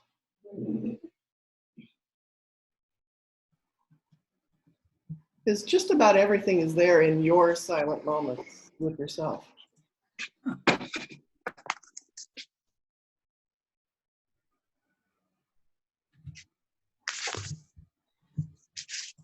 Yeah, just experiment with that, I guess. You know what? Facebook ate it. I'm going to have to do it again. Dog ate my lunch, or my homework. So we welcome Mark, DJ, and all the others of us too who have been hanging around. Mark, how do you say your last name? My dad somehow came up with guys. Most people would say Beezy, but I'm used to guys, even though I have to correct people all the time. Can you hear me? Just fine, yes. Okay, because another Zoom, a different group, they could hardly ever hear me. So anyway, thanks. Let's mark guys. Yeah. Like this guys. Yeah. Now, you, Mark, have been a longtime Seth reader, and you were involved in the Minnesota Seth group that's thriving. That's amazing community in Minnesota. So, longtime Seth reader, what's it like being a Seth official know-it-all? Are you talking to me? Yeah! Yeah, well, I've read the stuff since, circa 77, and I don't know, I've reread some of the books. I'm sure that applies to everyone here. A primary interest in my life is the stuff stuff, and yeah, it's the Minneapolis group that I zoom in on that they somehow have trouble hearing me almost every time, and I don't understand. But if you're hearing me, Mark, now we need you to be a little louder. Is that a microphone by your eyeball? no, that's my pointer. Okay, try to be a little louder, and I'm loving what you're saying. Oh, yeah, I can't remember what I was. Oh, I was just saying that the Minneapolis group that I've zoomed in on, they have trouble hearing me, and if you're hearing me passively, then that's good. I'm kind of leaning into my computer and talking loudly. It's working. That's good. But Okay. yeah, tell me about your Seth history, your Seth life, what Seth means to you. Oh, well, my discovery was way back late '76, a radio interview with singer Phoebe Snow, and the interview ended up touching on psychic matters, and she mentioned, hey, there's two books that are really good at explaining things. She mentioned the Seth Material and Seth Speaks, and I wrote those titles down, and sure enough, she was right. I mean, ironically, I don't know at what point, but if you look up Phoebe Snow on Wikipedia, it says in her later years she embraced Buddhism. I mean, there's nothing wrong with that, of course. But I just personally think Seth is the best, and so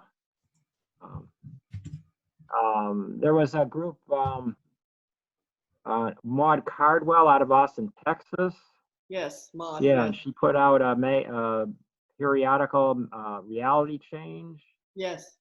And that was back in the 80s and I suppose early 90s. And that was kind of fun, and I try to think what else to just say. I mean, we're all into Seth here. By the way, I was able to get that posted to Facebook, so it's there on the chat side. Superb. Well, I'll be responding to that. Thank you for so. the contribution. And Certainly has served me long and well. it's a nice compilation of a lot of good ideas. Mark, were you one of the co-creators of the Minneapolis Seth group? No. I am originally from Minneapolis, but no, I think, see, I moved to Racine, Wisconsin, where I've lived for about 40 years right after college. And I'm trying to remember who, my brother also, who lives in Minneapolis, goes to their, well, before the virus stuff, went to their meetings. And I'm trying to remember who he was telling me who, like, quote, founded the group. I don't recall the names of the, quote, founders. Yeah, and I remember a lot of names too, but they're escaping me right now. But it's been going on for a good many years. Yes. And I think Mary Dillman originally was from that area, the Minneapolis area also. Yeah. Yeah. So I may have asked you this before, Mark, but do you know a Susan Casey? No, I don't think I do. Because she's from that neck of the woods. She's been in Portland for a long time, but she was born and raised in that part of the country. Yeah. Is that a very popular name out there? Oh, I don't know. It seems that everyone knows somebody, though, because they're always asking me what you just asked me. But my relatives are from Western Minnesota, actually. That's where my father grew up. I was just curious because, you're only the second person that I've met with that name. Oh, here's somebody who had the same last name. No relation. I remember the Mary Tyler Moore show. Sure. The house was owned by Paula Geezy. Owned the Mary Tyler Moore house, the house that probably only you saw. I never watched the show, but so maybe only saw. Are you talking about the actual owner or the fiction? The actual owner. The physical house. Yeah. Hold on, you never watched the Mary Tyler Moore show? What's wrong with you? I'm going to quiet your microphone now. He's actually only 16 years old, but he's been doing a lot of Scotch whiskey testing. Sorry.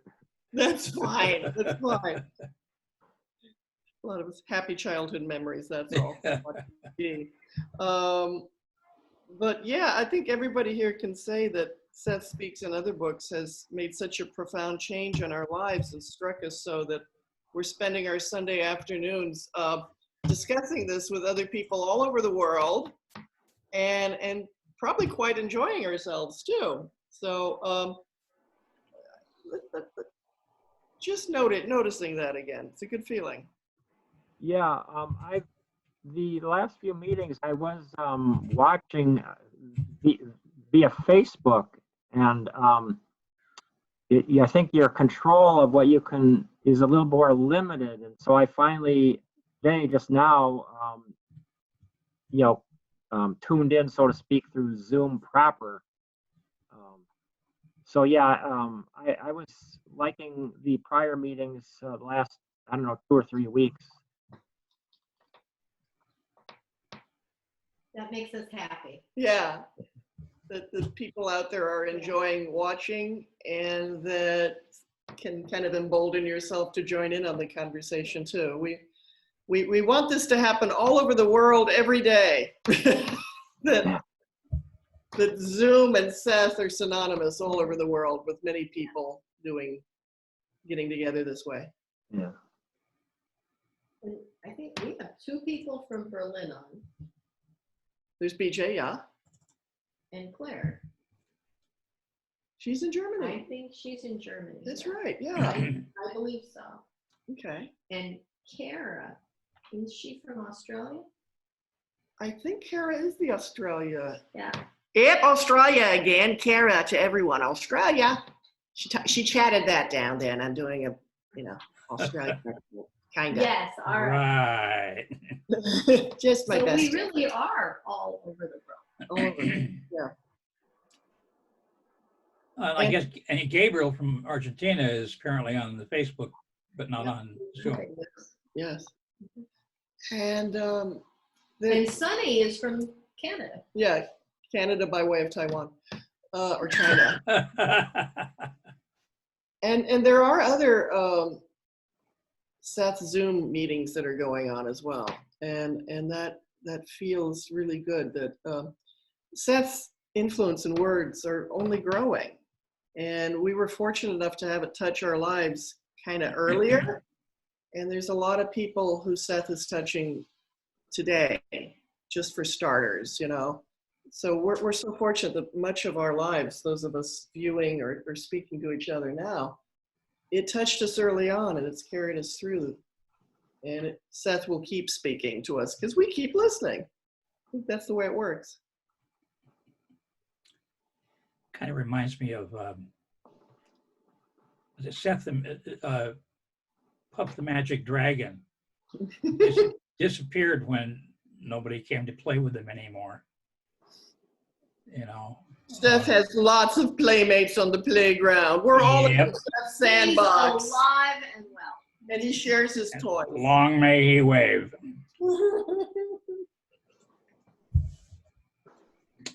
Does anybody have, if you're willing to share, a very personal Seth experience? If any of you heard or felt an impression of Seth himself maybe touching your lives or speaking to you or whatever, I'll just throw it out as a question like that. Have any of you felt the presence of Seth?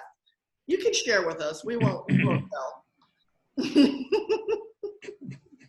No rocks will be thrown.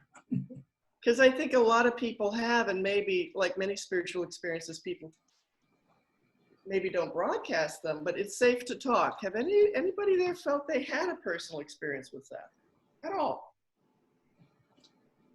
Closest that I came was that dream I talked about here about 2 or 3 weeks ago, where I was learning to be a medium. But I never really thought it was Seth, although I have no reason to think it wouldn't have been. But I didn't say to myself during or after, oh, that must have been Seth, Miriam just posted, of all the Sunday Facebook religious and spiritual postings that I still occasionally watch, this is the one Sunday posting that I really get something from and feel the most spiritual with. Wow. How intelligent she is. Wow, that's very She's got good taste. very special to hear that from you, Miriam. Really. Try to live up to that. Wow, thank you, Miriam. And the thing too that's beautiful is we're all sharing this. It's an intention of sharing and co-creating some wisdom like this. Yes, Regina? I'm not going to describe it in detail because, first of all, I wrote it out and I've had it since 1983. I read 2 of Seth's books, Nature, Personal Reality, and Seth Speaks, before this happened. This happened in early January, I think January 1983. So I had January 1984, but in the middle of 1983. And then it happened a few times later, and years later, not since. But it was directly related to the Seth books. And when I read, I'll mention it briefly in a moment, but when I read Oversoul 7, the opening where they come out of this, Oversoul 7 comes out of, I can't remember in detail now, but I remember reading the opening of sort of zooming out of this dark black space or into it, I can't remember how, exactly matched what I'm talking about. But when I had this happen, it was, I was awakened in the middle of the night by this incredible, I'll just say this much. It was like a cracking sound. It was like, think of a huge tree branch falling in unexpectedly. Then this incredible acceleration. And in that acceleration, I had a vision. And the vision was a Seth vision. And it's never left me. It's been the most, I've gone back to it frequently, trying to say, well, why did this happen? I mean, I know it was because of what happened during it, what it derived from in the Sethian influence. But I remember when it was done, I called somebody, and at that time, what did we have? Answering machines. But I was calling them at 4 in the morning. As they shouldn't. They probably put it on no ring or something.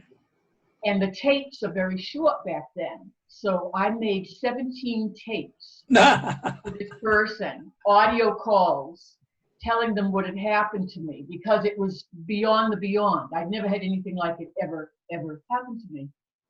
And they knew about the Seth books, but they weren't interested in them, but they knew I was reading them. So anyway, I sent this to them and I said, please save all these little tapes when you get up. What did they do when they got up? They erased them. Oh, jeez. Yeah. So what I wrote down before I learned that they had erased them, and they didn't do it deliberately, they just didn't listen to anything. They thought their tape was too crowded. So they didn't listen to who was on it. And once you delete there, it's gone forever. But I wrote down before I knew about that same morning at 4 in the morning, what had happened. So the report I have is the same thing, it's just less detail. But it was the most profound experience I'd ever had. It was a combination out of body and vision, and Oversoul 7 in that passage, which I didn't read for a few years later, so matched it that it just really took me aback. But I know because of what happened during this vision experience, that I was propelled through the cosmos at an accelerated rate. And there are portions of the Seth books which describe doing such a thing. I know that when it happened, I was not conscious of me at all.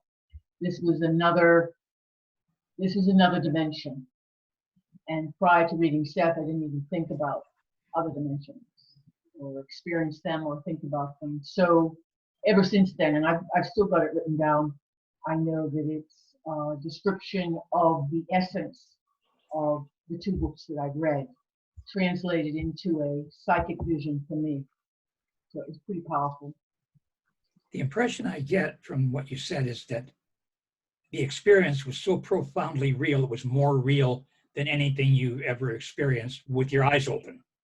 That is correct. Yeah, and I've had several of those, and they are profound. And there's a way to, well, and yes, that's exactly what it was like. It was wow factor. And the thing that I think you can differentiate what you just said, so real, from, say, a memory or something, is the memory changes when you rethink. Yeah.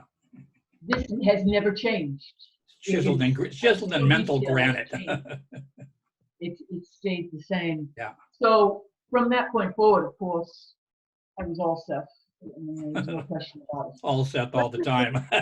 Let me ask you about the content of what happened. What did you hear? What did you see? What did you feel? Well, How did it relate I to can send you a copy of it. I don't want to take time describing it now, and I couldn't just give it justice anyway. I'll send you in an email a copy of what I wrote down. But keep in mind, I wrote it in, I think it's January '84. I wrote again. So the 83 version is somewhere in boxes. I haven't found it for a while, long while. But the 84 is almost the same.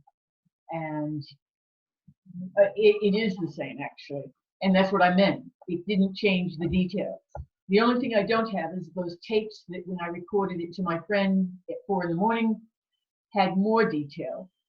But each event, major event that took place during it, is in the report that I wrote up. So I call it a vision, and I'll send it to you or whoever's interested. I'd be happy to hear your responses. I just want to, and you don't have to respond at all, but I wanted to say that there was no question in my mind when it happened that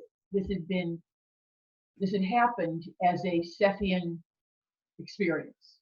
There was no question in my mind. It came from that dimension. Why, I have no idea.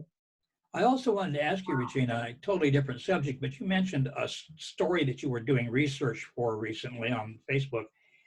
And I suggested that, ask you if it was finished, and if so, could we read it?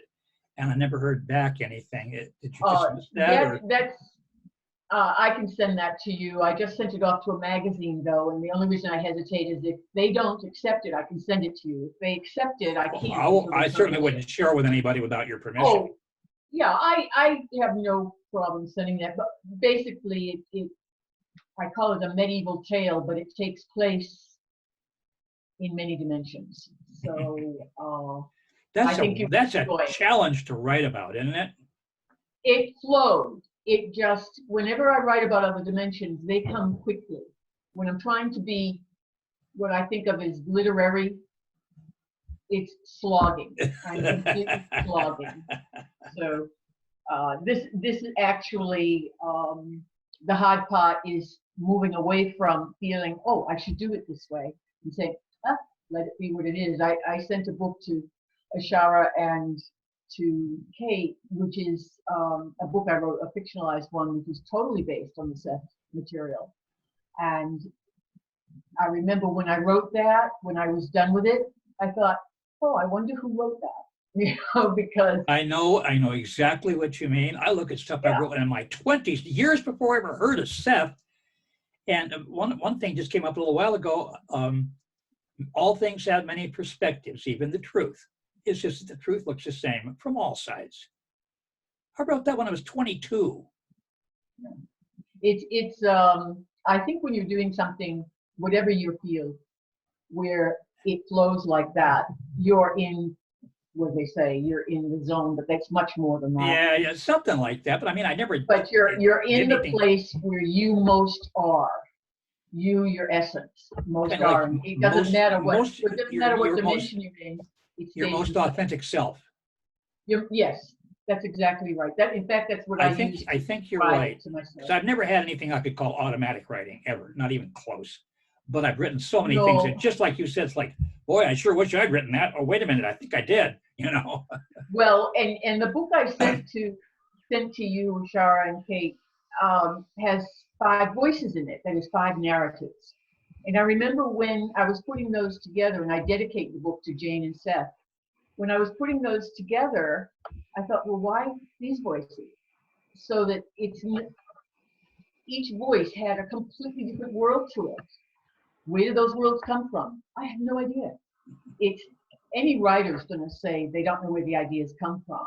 I mean, not really. Once it evolves, you're not sure where it's all coming from. And that's true of every writer who cares about what they do.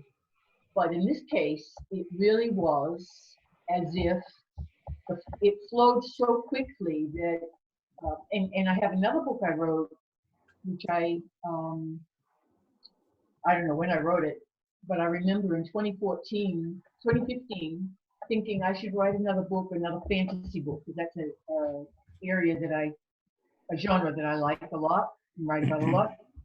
And I went through my files to see, well, I wonder what theme I could use. And there I found an entire book I'd written, fantasy book I had no memory of writing. None whatsoever. None whatsoever. You got me there. I started don't have that reading experience. it. I really and truly, to this day, I have no memory of writing it. And I published it now on my own, but I still remember, and I edited it. I reread it and I edited it and so forth. But all of these kinds. But when it's called. It's got the word field in it. It's slipping my mind, my own book title. Yeah, but really, been there, done that. Yeah. When these kinds of things happen, I automatically know, absolutely know, they come from another dimension. And to me, my dimensional training is all Sethian. It's just completely Sethian. Gives Even a when I'm whole startled to new discover dimension, in my files the whole book that I didn't know I'd written. It gives a whole new meaning to dementia, doesn't it? Yeah. With ghostwriting and stuff like that. Yeah. Regina, before we get too far, Carol Coffer would like a coffee. Who? Carol Coffer. If you look down through the comments, she said, tell Regina that's not fair. Tell her I would like a coffee. Oh, okay. I can't put on Facebook now because it creates an echo and I can't hear you folks, but I'll put it on, I'll read through and do that after this ends, for sure. I usually can't put anything on Facebook even when it's time for me to leave, because if you're still running, my Facebook interferes with what you're doing. Oh, you can just I'm mute not quite the sure. mute the speaker on Facebook. That's what I did. The little picture of a what? speaker. You click on the little picture of a speaker, and it'll mute the output. Oh, that's not what she means. I guess I haven't found that. I'll go through it again. But anyway, tell her for sure I'll send something, and it'll just take a little while for me to read through. Yeah, to find the Oh, thing. and also to everyone, different subject. I wanted to say this much earlier, and it just didn't fit in because I put it in the chat. But you know by now Ron's not here, but he just said he cannot join because the signal is weak. And he says hi to everyone. So I wanted to make sure you got the hi. Well, if you can't say hi back. Blessings to you. Well, it is 6:03. Oh, we wanted What's that? It goes by so fast. we wanted to leave by 6 for You're late. because but I'd like to ask again though. Okay, you know we're needing to leave. We'll tell you why later. But does anybody else have some personal experience with Seth that they'd be willing to share? And like I say, this is where we can tell our stories. And I thought we just asked, it's like, if there's someone out there that has like, I have to share this burning true Seth experience, we'd love to hear it. I thought I heard a voice too. Anybody? Well, in my case, the nearest I got was a dream where I'm visiting Jane, and I asked, would she do a Seth session for me? And she said yes.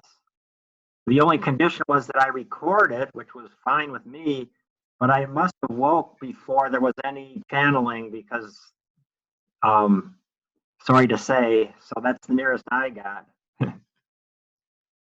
But you dreamed Remember, Seth says that what we remember of our dreams is not really what the dream was about. It is a translation of the dream.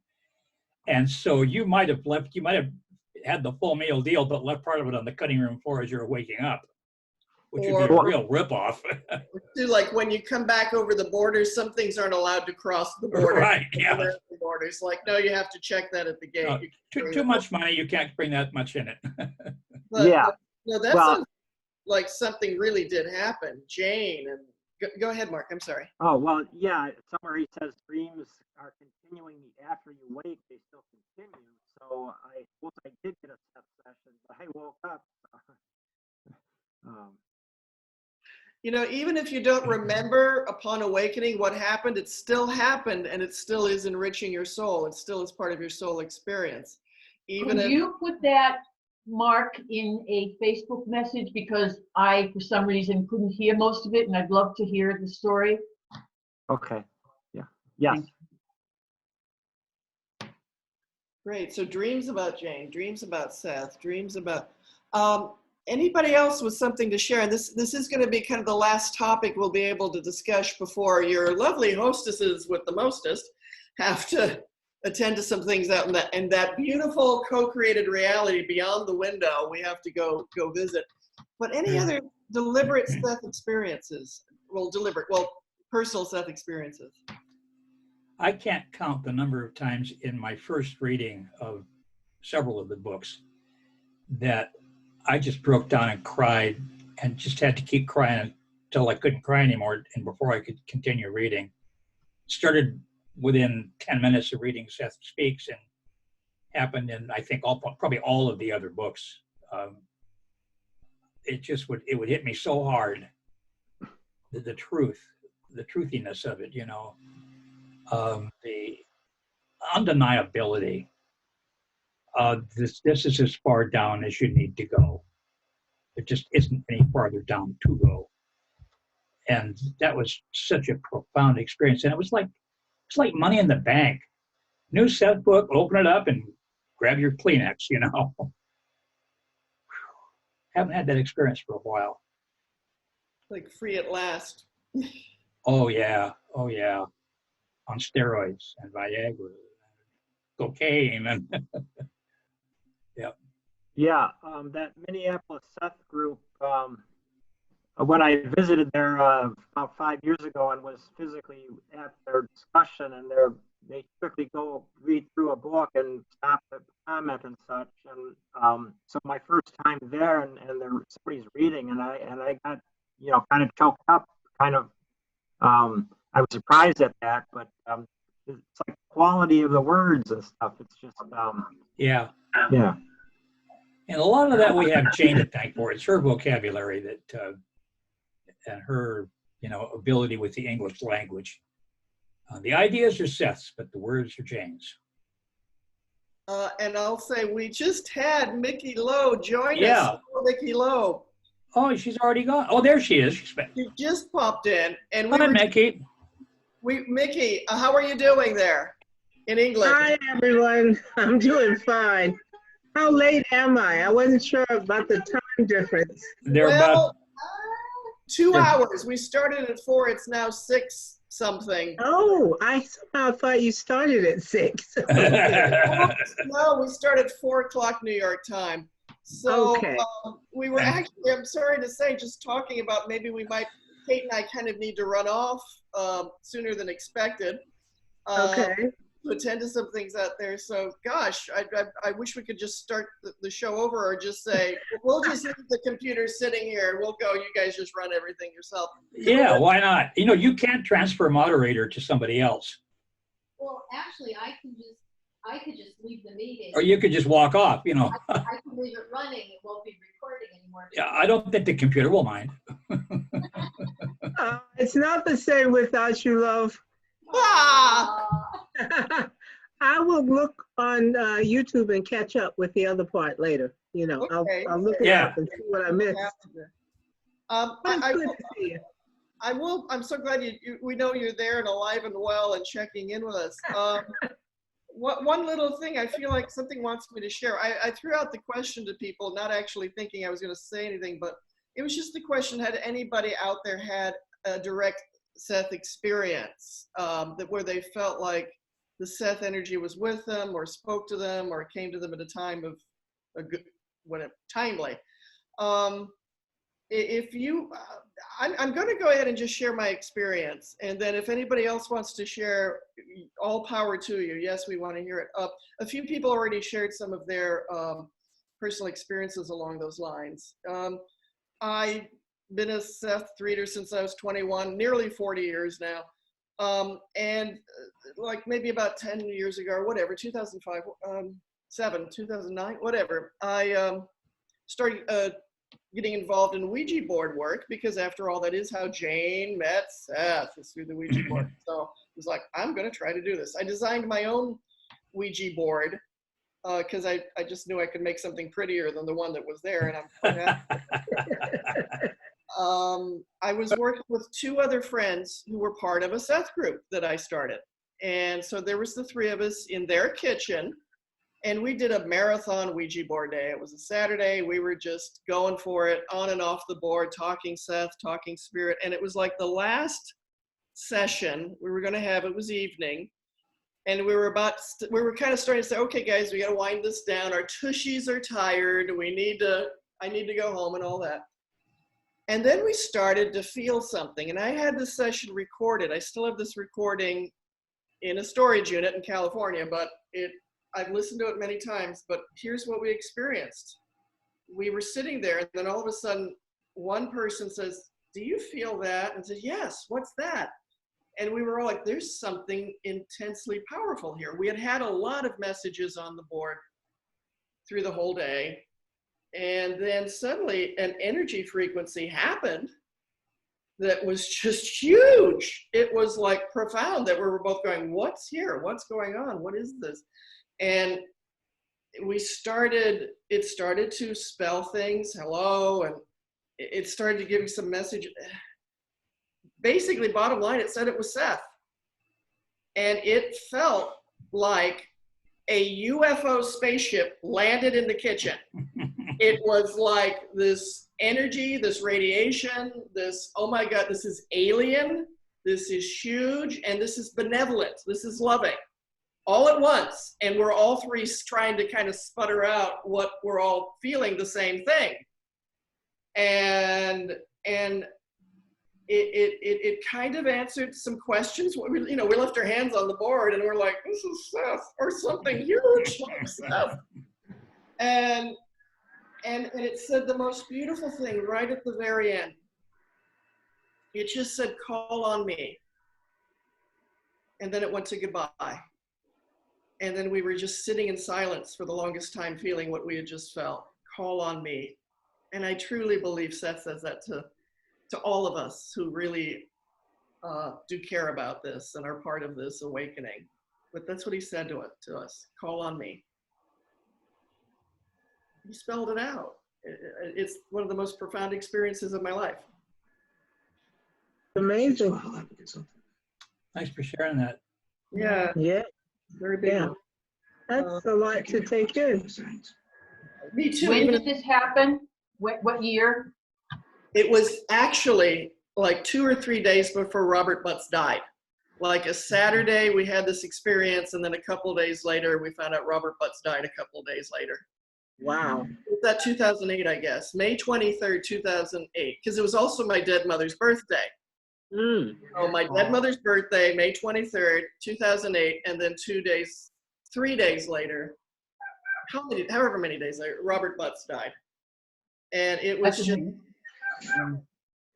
That sounds extraordinary, particularly because you're in a group. It was 2 people from my Seth group. And yeah, and Seth showed up. Because you all experienced the same thing. Yeah, and we were on that sincere intention to connect. We weren't asking for Seth. That was the shock. But here he shows up. He knew he had some friends, and he just thought he'd pay a visit and say, hi, call on me. Give me a call. We're friends. Something like that. But I gotta tell you, it's the hugest energy. I've never felt anything before or since. Like I said, it felt like a UFO landed in the kitchen. It felt, I say alien, but even that's a limiting word. It felt like so expansive and loving and benevolent and a massive consciousness that truly, truly cared. And then it identified itself as Seth, said some other things, answered a few questions, but that powerful oomph of call on me, it changed so much about how I view Seth and the universe and everything. He is here for all of us. I've been reading in the last week a great deal about the various levels of Seth. I'm sorry, I have my TV still on. Can you hear? Okay. Fine, just fine. I've been reading about like Seth 2 and the group Seth and so forth and so on, and trying to process that and take it all in. The dichotomy for me is the levels that he speaks of in the books and the multiplicity of his being. You know, he's part of a group. He's part of a whole series of groups in terms of level and so forth. However, he stresses that he, as Seth that Jane picked up, was a particular entity who had indeed shared other lifetimes with them, you know, as a human. So he has existence, or he's experienced existence on many planes. And I've been trying to get all of that in perspective, because there are also the passages where he says that he will only speak, literally speak, through Jane, you know, and then at whatever point after she's gone, he won't be speaking, quote unquote, through someone in terms of being channeled and so forth. So I'm trying to understand those people who are picking up signals from entities who are Sethian if you will, and trying to connect where in the hierarchy this could be coming from. I also know that he will be speaking as other entities throughout humanity. Yes. You know, so trying to get all that together is something that I've been grappling with for the last couple of weeks, in fact, you know, and trying to understand all that because I was such a Seth snob, and I was Guilty, Your Honor. the moment I hear about things where it was Seth, then I wonder why he doesn't ever come and say, I am so and so, but you also knew me in another persona as Seth. You know, like here I am fulfilling what I said about I'm not coming through as Seth, but it is me, by the way, and here's me on another level, or here's me in a new body, or, you know, etheric body, et cetera, et cetera. So I have not been able to finish processing all of that.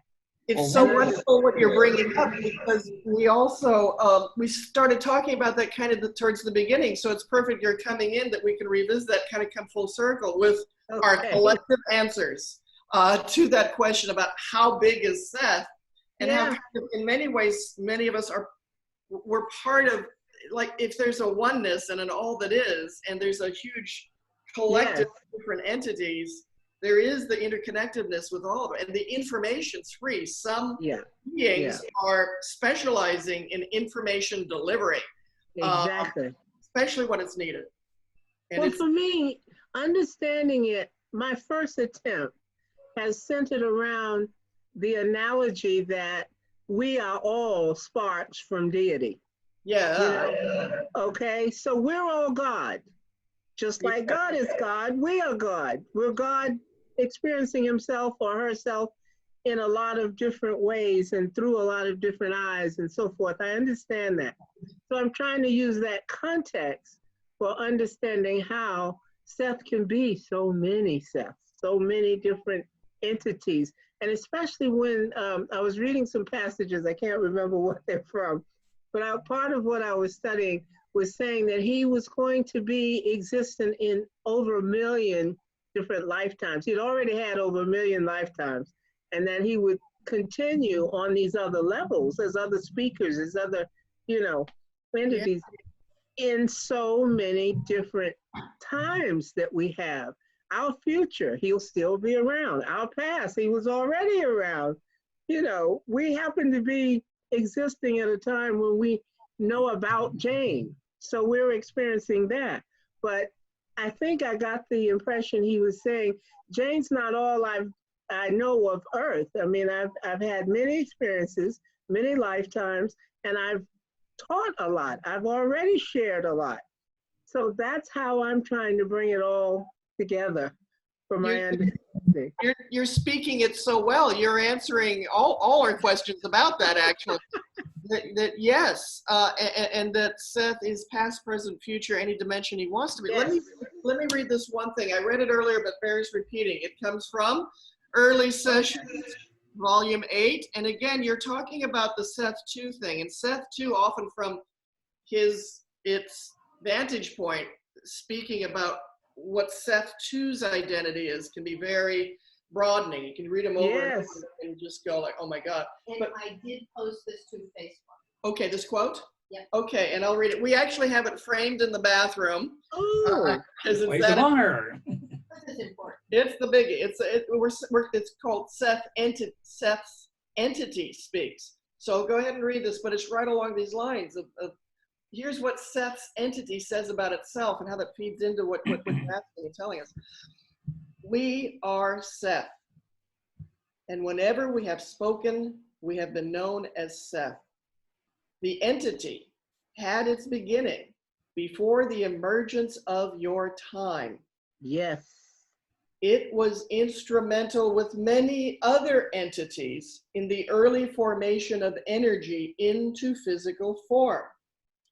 We are not alone in this endeavor, for through your centuries, other entities like us have also appeared and spoken. Our entity is composed of multitudinous selves with their own entities, many of whom who have worked on this behalf, Their material and messages will always be basically the same, though the circumstances and times and places of their communications may be colored accordingly. Seth. Yes, here, here. So there's Oh, a I lot love of really big brain beings giving us Yes. information. We're really Yeah. loved if they're putting all this effort into informing us and nurturing us along.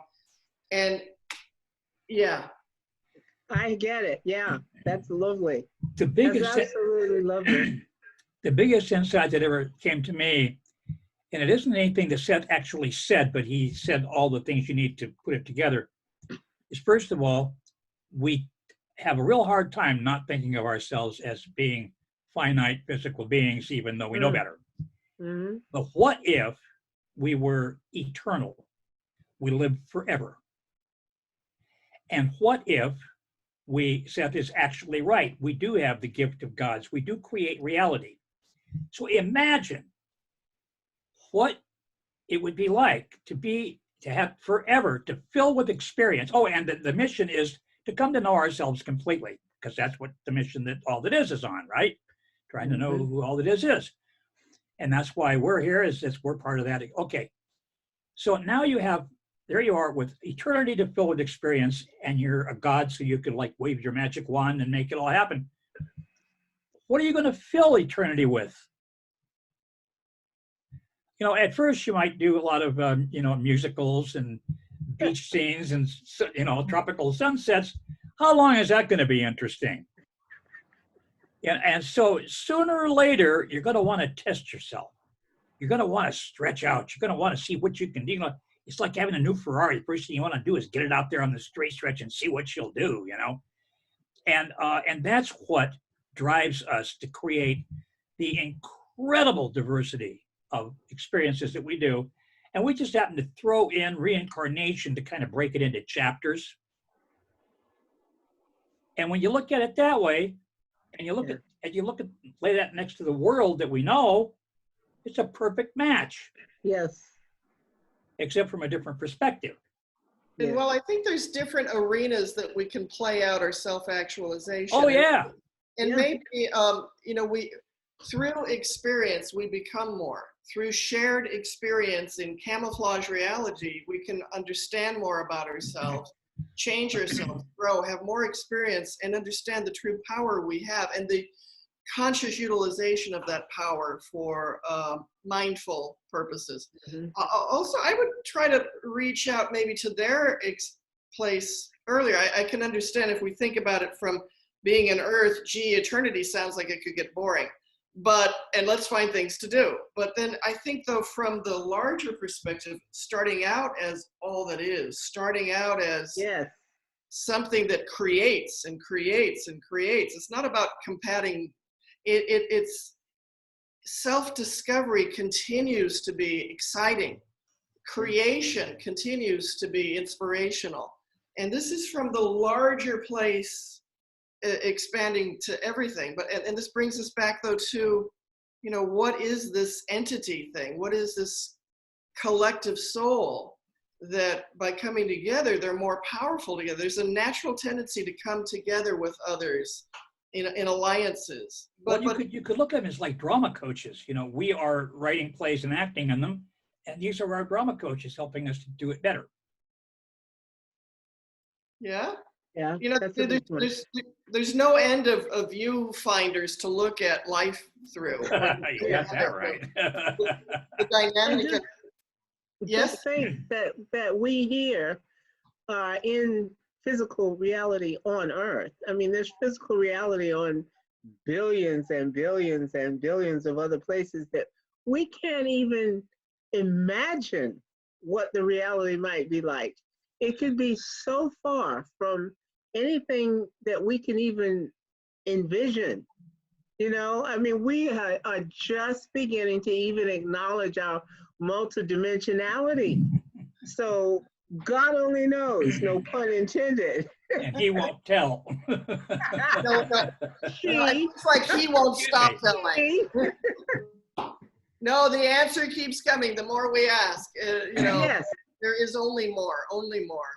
I'm trying to imagine if it were 3,000 years from now, how much more would humanity actually know?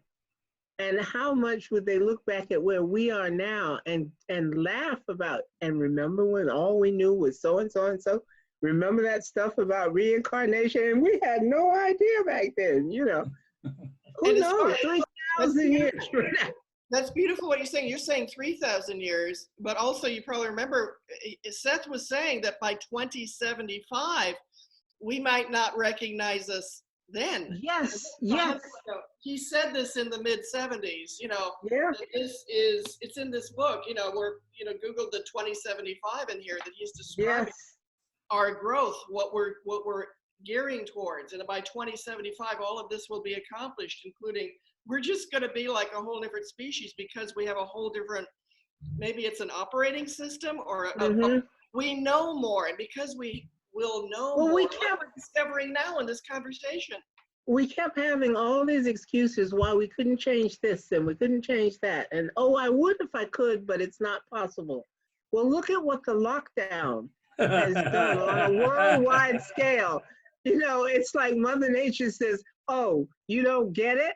Well, how about if I send you one of my very, very tiniest helpers and you can get something from that? Don't let me have to send something bigger, you know? And that's the really kinky thing about it, Mickey, because we're talking about a virus that is so small, no one's ever seen it. Yes, yes. Oh yeah, they look into something they call an electron microscope. What must But if the you don't big stuff believe in be? electron microscopes, that's no excuse at all, you know? I know we better there's get the our act joke I together. saw- There's the joke I saw circulated about this. Mother Nature just basically saying, go to your room and think about it for a while. Yes. Yeah, right. Yeah. Time out. Go to your room. She's giving us a timeout. So, Yeah. and time out to read our Seth books, we hope. But the thing, Well, that's an interesting question. I wonder how many people have gotten into Seth for the first time Oh. during the, I hadn't thought about that before. I hear a lot of people saying they're just finding stuff now and they're finding this group and they're very interested in it. because there's a lot of spiritual outreach happening with a lot of people who may be alone in the rooms, and they're feeling a sense of guidance maybe to explore more, to take this time for a spiritual purpose. And that's the best use of our time, is for spiritual purpose, inquiry, and allowing the answers to emerge. But coming back to your question though about the entity that we're all part of, and that it is everywhere, it continues speaking if we continue listening. Even if we don't continue listening, it can, you know, it can pick up a very heavy object. I'm talking to you. Listen. Oh, like coronavirus or something. You have a definite way with words. Before we get too far, Yes, Kate. Karen had a lead, and she answered the question. So she had an experience. The answer. I would like to read it. Oh, yes. So first of all, she said, have a great evening out there. She had an image click in during meditation, and it felt like she clicked in. Oh, can't hear you. Yeah. What Can't happened? hear you? Oh, Did you mute? I did not touch it. Can you hear me? Yes. Yes. Mute yourself. I can Okay. hear, I can hear her. I can hear you both now. It just all of a sudden couldn't hear anything. But it went dead. Yeah. All right, well, here, I unmuted myself. Okay. So what Kara said was to have a great evening, and her meditation, she Ask said, if they can hear you. can y'all we can hear hear you. me now? Yeah. Okay. I have had an image click in during meditation, and it felt like I clicked into another reality. It was an image of Seth, complete with crackles in my audio. Another reality. But it's hard to explain in writing, and she's going to try to fix her audio so she can talk about it again. Wow. Yeah, But this was, No, this was Cara that was on the Zoom call. she was, but she couldn't Yeah, okay. speak. she Yeah, said right. she had this experience She's before. from Australia. Wow. I love that. And I just wanted to make sure that it was recorded so that everybody could hear what she had to say, because when people watch this, they don't see the feed from the chat. Yeah. Good point. That's one good contribution you make, Kate, is just, you know, you're doing some cherry picking, but Yes, I do. yes, and I trust your cherry picking, by the way. But she wasn't having that experience while she was on the Zoom. It's an experience she had in the past where, boom, she clicked into the Seth. Yeah. That's a big deal. Yeah. Yeah. I won't tell you all the vision that I had, that I actually painted and drew, and I feel like it's relatives of mine, and it is unworldly looking. Really? Yeah. Kind of other dimensional Yeah. part of it.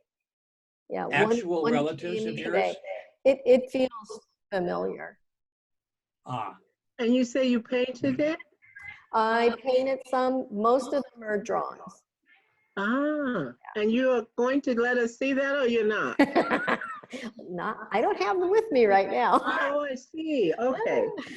Yes, they're home. Very interesting. It really is intriguing. It is, and I can't say that it's Seth related, but it's certainly higher being related, giving me Yeah. maybe sounds like the experience was Seth related. ancestors. You know, I don't know. Well, I had an experience that's similar in the sense that you mentioned an experience that wasn't exactly Seth, but yet it was quite related. Mm-hmm. There was a point some years ago when I first moved from New York back to Florida, and I was going through one of the books, I forget which, I think it was Nature. No, it was not Nature, Personal Reality. But anyway, in it, Jane was doing some sessions where she was speaking about, what's the name of the group? Sumari.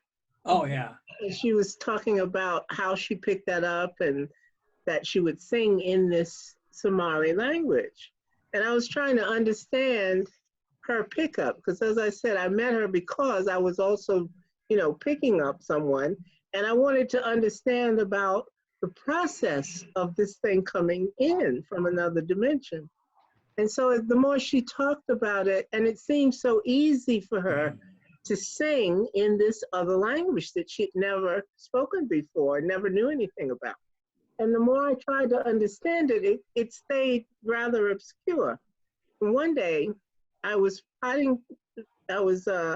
gardening, potting up some plants and stuff, and I'm sitting on the stoop, the first step of my front porch.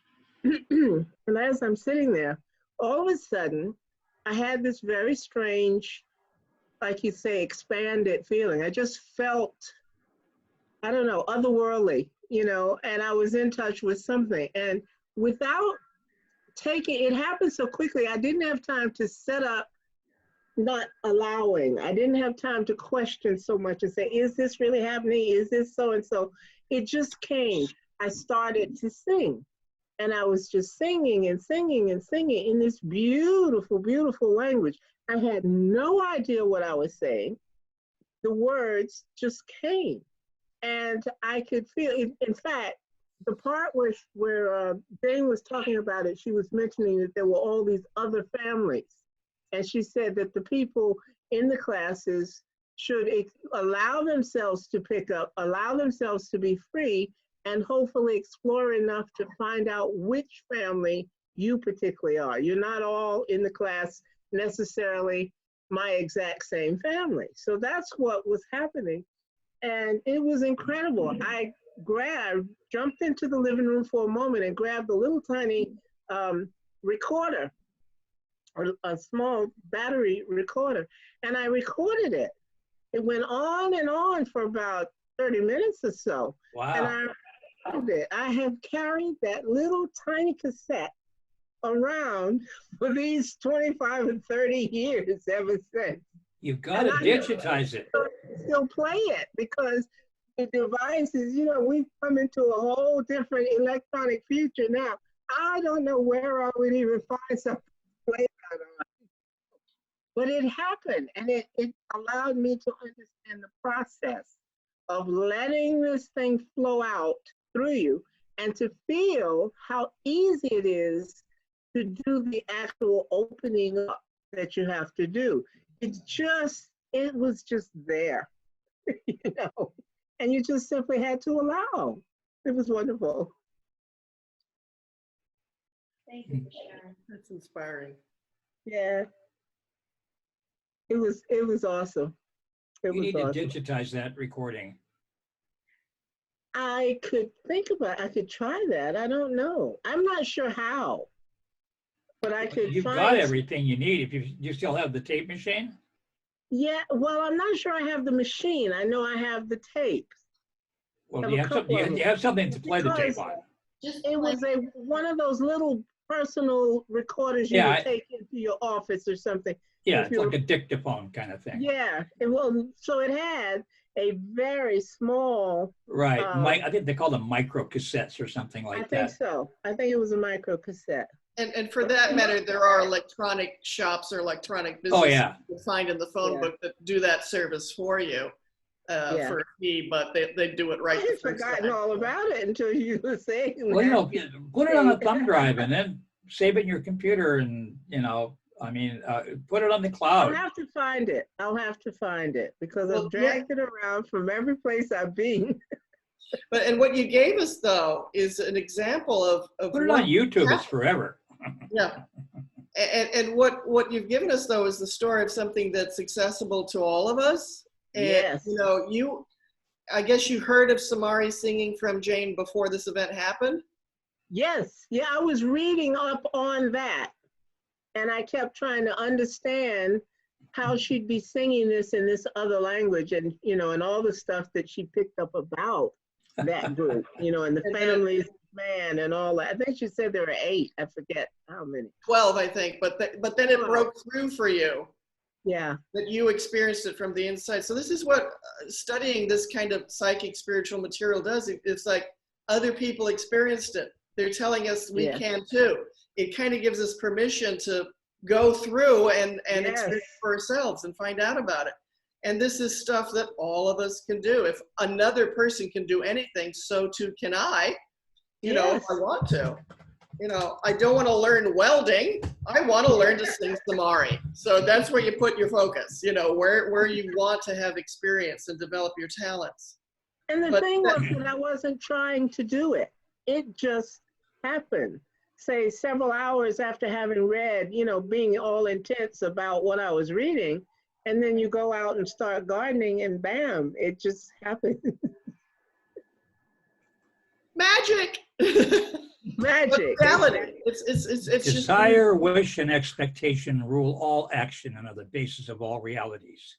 Yes. Quote unquote. Well said. Well said. So that's what brought it out. Your desire, your wish, and your expectation. And Shazam. Oh yes, I agree. I agree. It was quite. And I think we all have all of those qualities. In fact, I've never told anybody about it before. Well, I'm glad we were here for the coming out party. Yeah. Kim has a dream over on Facebook. So let me read her dream.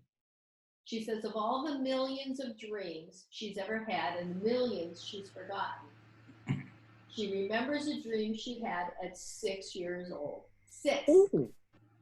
I remember a dream. I just entered heaven and I got my wings and heart, and I was so happy. But then, after spending several hours on a cloud playing with my heart, I got so bored. There was more to heaven than just sitting on a cloud and playing with a harp.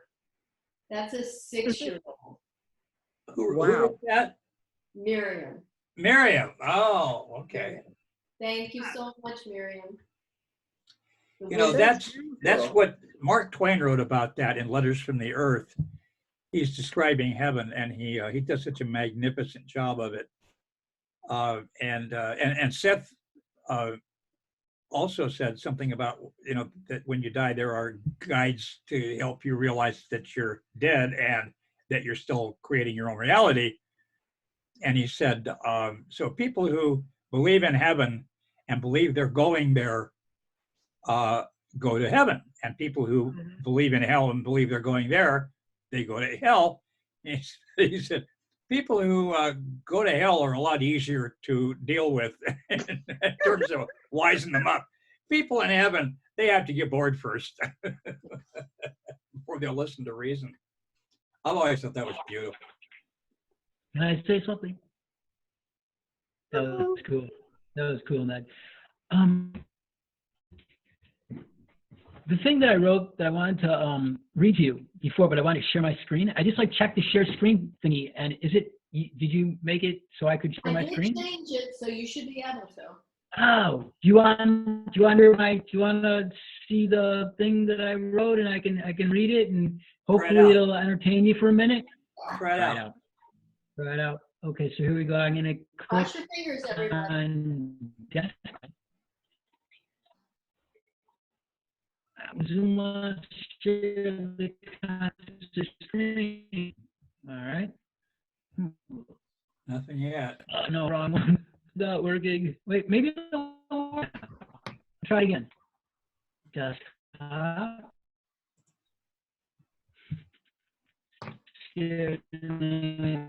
All right. You know what? It's not working. You know what I'm trying? Yes, it is. It's working. Oh, there it goes. It's working now, or it's trying to work. There you go. Oh, yes. Oh my God. Okay. All right. Here we go. This is from Deb's forum. Just by the way, just in case you want to know. Speaking of Seth, I posted it on her forum. Okay. This is me, Jazzman. Hi. Okay. I fell asleep last night while reading a Seth book and eating a certain Tex-Mex delicacy, nachos. And then I dreamed that I found unpublished Seth books, 3 of them, a trilogy. They were called The Nacho of Personal Reality, The Nacho of the Psyche, and The Individual and the Nacho of Mass Events. Thank you. Thank you for laughing at that and humoring me. I was thinking about Seth's concept that everything has consciousness. Okay, then I thought about couscous. A little link to Wikipedia, couscous. And I noticed how similar the words consciousness and couscous are, and I thought about how if it's true that everything has consciousness, then couscous must have consciousness too. Next, I wondered what would happen if I took a couscous and somehow separated it into 2 separate coups. What then would be the result? Would each cous have its own individual consciousness? Would they be cousins? Ow, sorry. But back to the highly serious, deep thoughts. Thank you, Jack Handy. Couscous only exist in nature in pairs. Like the oxygen atom, it exists as O2 molecules. Does one couscous particle ever feel self-conscious? Or perhaps self-couscous instead? And how much couscous could a couscous if a couscous could couscous? Yes, fine thoughts to ponder on this cold spring night. And last thought for the night, promise. I fell asleep reading a Seth book and eating a savory dish of Italian origin, linked to Wikipedia's entry for pizza, and I dreamed about peace. And I visualized world peace.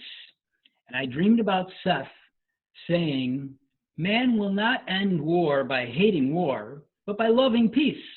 And I dreamed about a peaceful world where people lived in peace and ate pizza in peace. I visualized world pizza too.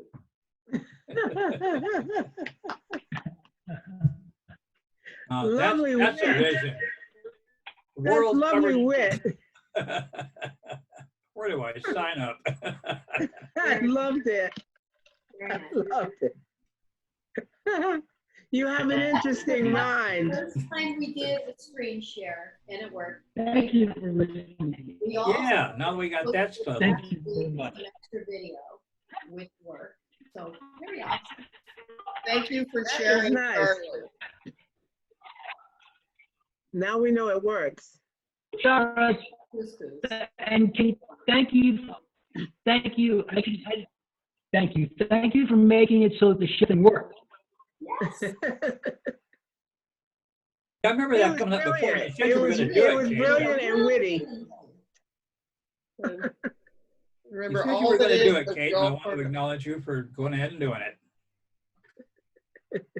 and all that is all of us is all about creativity and writing and humor and sharing and we have a wonderful creative mutual event happening here where we can share our thoughts and feelings.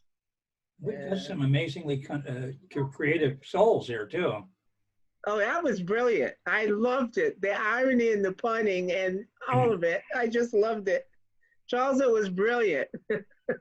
Oh my gosh. Thank you so much, Mickey. Thank you. Thank you, everybody. I think lots of you said nice things. I couldn't hear what you said, but for all the night, and so if it seemed like I didn't react to what you said, and like I didn't hear you, it's because I didn't hear you. I didn't hear what you said. Whatever you said, I'll just imagine in my mind that it was really nice, complimentary things. And thank you very much for what you said. It makes me very happy. Thank you so much. Charles, let me answer you though. You can go on YouTube, probably tomorrow, or even Facebook after this is over, and the moment was captured, all of it, for all time. Your couscous poem was captured, plus the raving good reviews you received for all time is on the Seth House YouTube page. And in a day or two, Kate will be able to post it, and also on Facebook. So you will hear your good reviews over and over and over again. Aren't you lucky dog? Thank you very much, Sarah. I want to say that I think that all of you that I hear saying stuff are brilliant. And Oshara, you are brilliant. You are just, you should have a show, do this every week, on Facebook and YouTube. Oh, you do. I can invite all of you over. What the hell do you think this is, Charlie? I'd invite all of you over to be part of it so we could do it together like this. How's that, Ned? I say, what do you think we're doing here? This is awesome. The Oshara and Kate show. Yes. All we're missing is the band, Oh, da, da, da, da, da, da, da. No, very good. All about Seth. All about Seth. Yeah. Well, Kate was pointing out that it's nearly 7 o'clock and we were trying to leave at 6. We need a theme song. I'm so glad. No, we're not getting pizza this time, or couscous, but maybe next time. But so we have made it to 7 after all. But I always like to ask, because I want every county heard from and every voice heard. Are there other Sethy thoughts that people have been wanting to share that we here's the space. Share your wisdom. Share your Seth idea with us.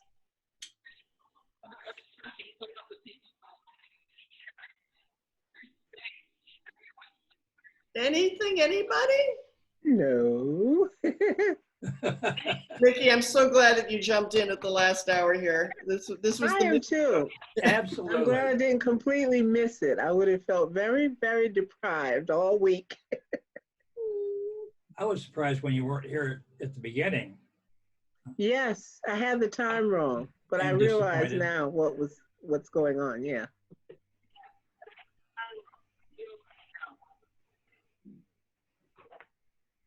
another person, Carla Shuck just jumped in. You know what I said? We have to have the 24-hour Seth channel where we just leave this on all the time, and anyone who wants to jump in, whatever time of day or night or language, go for it. All Seth, all the time. All Seth, all the time. Just make it up as you go along. Everybody is the show. And it's free. Oh my God. And Jack Hoff, you remind me of someone. Wait a minute. Public speaker. God, what is going on? Michelangelo with an upside down star. Okay, we're having an interesting. It's amazing who wants to learn more about Seth these days, isn't it? Michelangelo and upside down star and Jack Hoff, who is a famous public speaker. Damien Richards. This might go very badly. You know what? I think I'm getting an intuitive thing that why don't we call it a day before too long? But we love you all. Yeah, who is? I think we're being pranked. I think we're being I think so too. Yeah, I think so too, Oshara. And love you all. we love you all. And we'll talk again soon. Thank you all. Thank you.